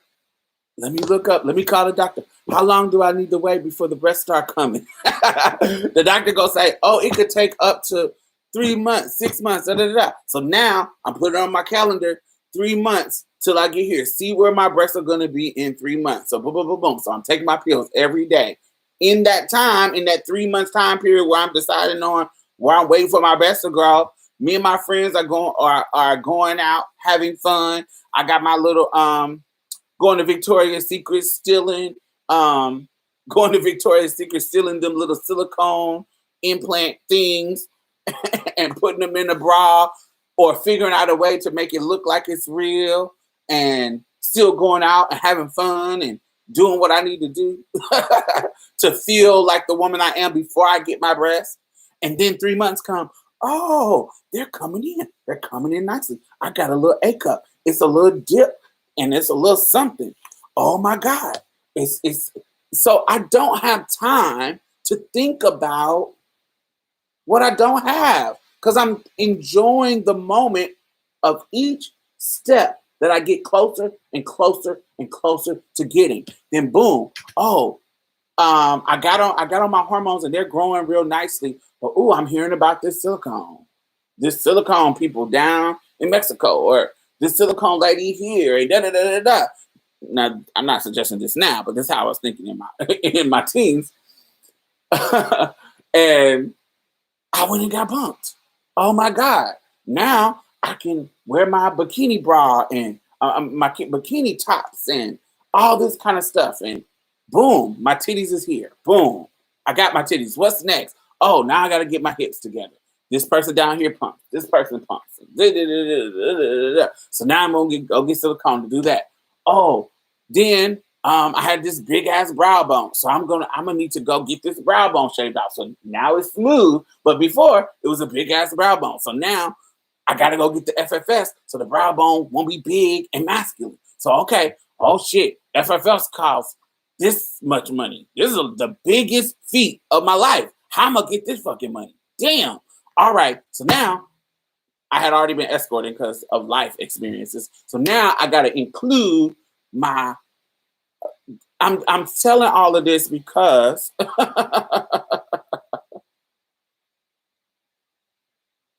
I didn't have time to think about what I didn't have because I was too busy thinking about how to get it.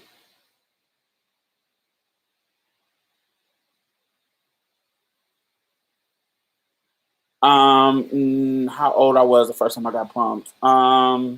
18, 19, 19. Yeah, 19. So yeah,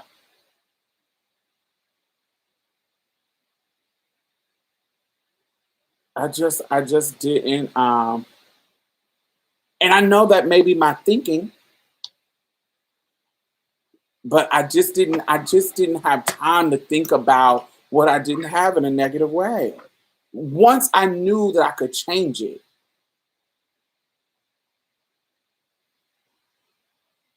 once that I knew, once that I knew that I could change it, it was like,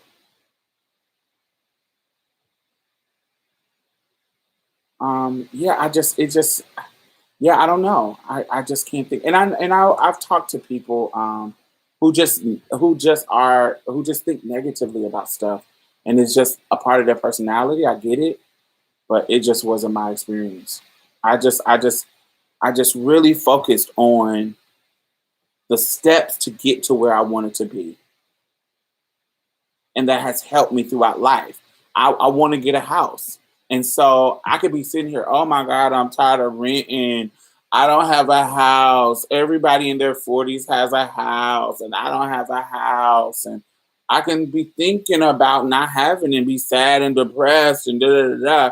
But I'm not thinking about that. I'm thinking about how can I get approved? How can I get my credit to the point where I can get approved for whatever loan that I wanted? I got that up, applied for the loan, got got approved for the loan. Now I'm looking for a house, and so it's coming. Like it's just, it, it's I don't know. It just me thinking about the win and not the big picture, the little picture. Like right now, like what can I do right now that can lead me in the direction of what I want to get? And if it's something that I can't obtain, then I can't obtain it. That's not my fault. I can't obtain it. And so I'm a person that if I can't obtain something, you ain't gonna have me stressing out about something I can't obtain. You not That's like me trying to stress it out if I'm trying to be white. I can't obtain whiteness. So why would I sit and cry tears about not being white if I wanted to be white? If I can't obtain it, I can't obtain it. So why am I sitting here stressed out about it?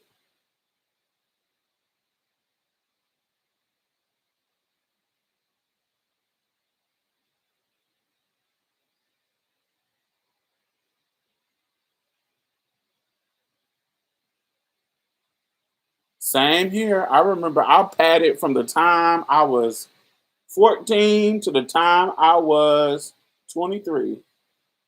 My body wasn't done until I was, well, shit, 26. Nah, 23. My pad started to turn down. Once I hit 23 and started getting body work, I didn't need as much, so I could tone them down. My body was done by 26. No, it was done by 20, yeah, 20, 24, 25. It was done. Yeah, by 20. When did I move to 25? 24. So yeah, 24.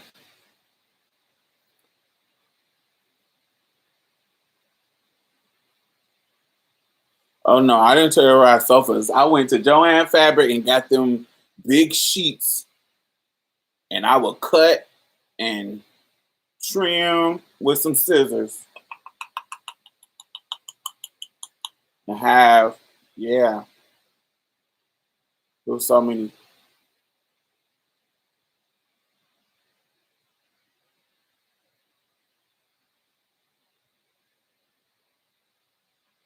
Girl, I'm 30 and I got my voice done just last month. How was your healing process? Oh man, you know what made me stop duct taping, man? I didn't used to duct tape down there. I thought that was stupid. Not stupid. I just thought that was too uncomfortable to be duct taping all the time. No, hell no. But what made me stop, I used to use duct tape on my titties to make a cleavage. Like I would tape this one here and it would come here, and then I would tape this one here and it would come here. And then where it made the X would be where the bra was, so you wouldn't see it. So it would just make me get cleavage right here. Baby, I had one day I had took that off and peeled it, and it took some of my skin off. And I think let me see if I can.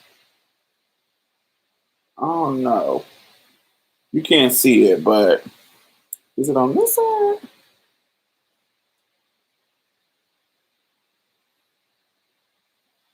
I think it's right there. That little, can y'all see that little spot right there? Can y'all see that? That was from fucking it pulled my fucking skin and gave me a scar. Mm-mm. So I stopped doing that, baby.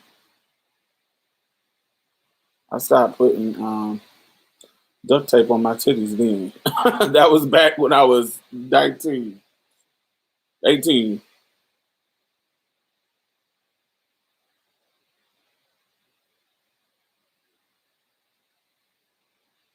Yeah, that's what I did. Bikini cut panties. Just a smaller also I did the nylon panties where you use the this is an old school technique that the old heads taught me, where you use the leg, the bottom half of a jeans, and then then you use the leg, the waist part of a nylon pantyhose, and you sew it onto the jean, and then you put the pantyhose between your booty crack. And it's yeah, that's what my favorite. Those are my favorites. Yeah, pantyhose and denims are the classic, and those are my favorite. Um,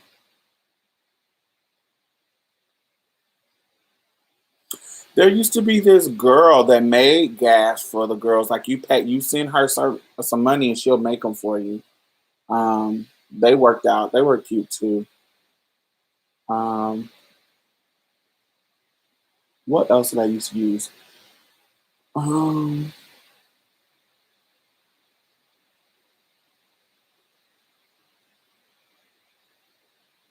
but also, I learned how to duct tape in a way that was from the drag queens. I learned how to duct tape in a way that wasn't as uncomfortable. The way I was doing it when I was young was fucking uncomfortable, so I didn't do it. But then I learned how to. The drag queens taught me, if you take, first of all, you gotta shave all the hair down there, because honey, it's gonna pull hair and gonna hurt. So you got to be bald down there. If you take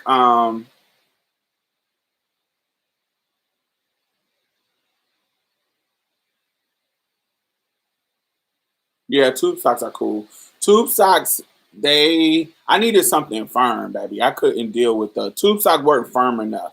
They would make a little lump right there in your pussy, make your pussy look too fat. And if your pussy looked too fat to me, it looked like penis in my brain. I needed to be fat. And the sturdiness of the denim made it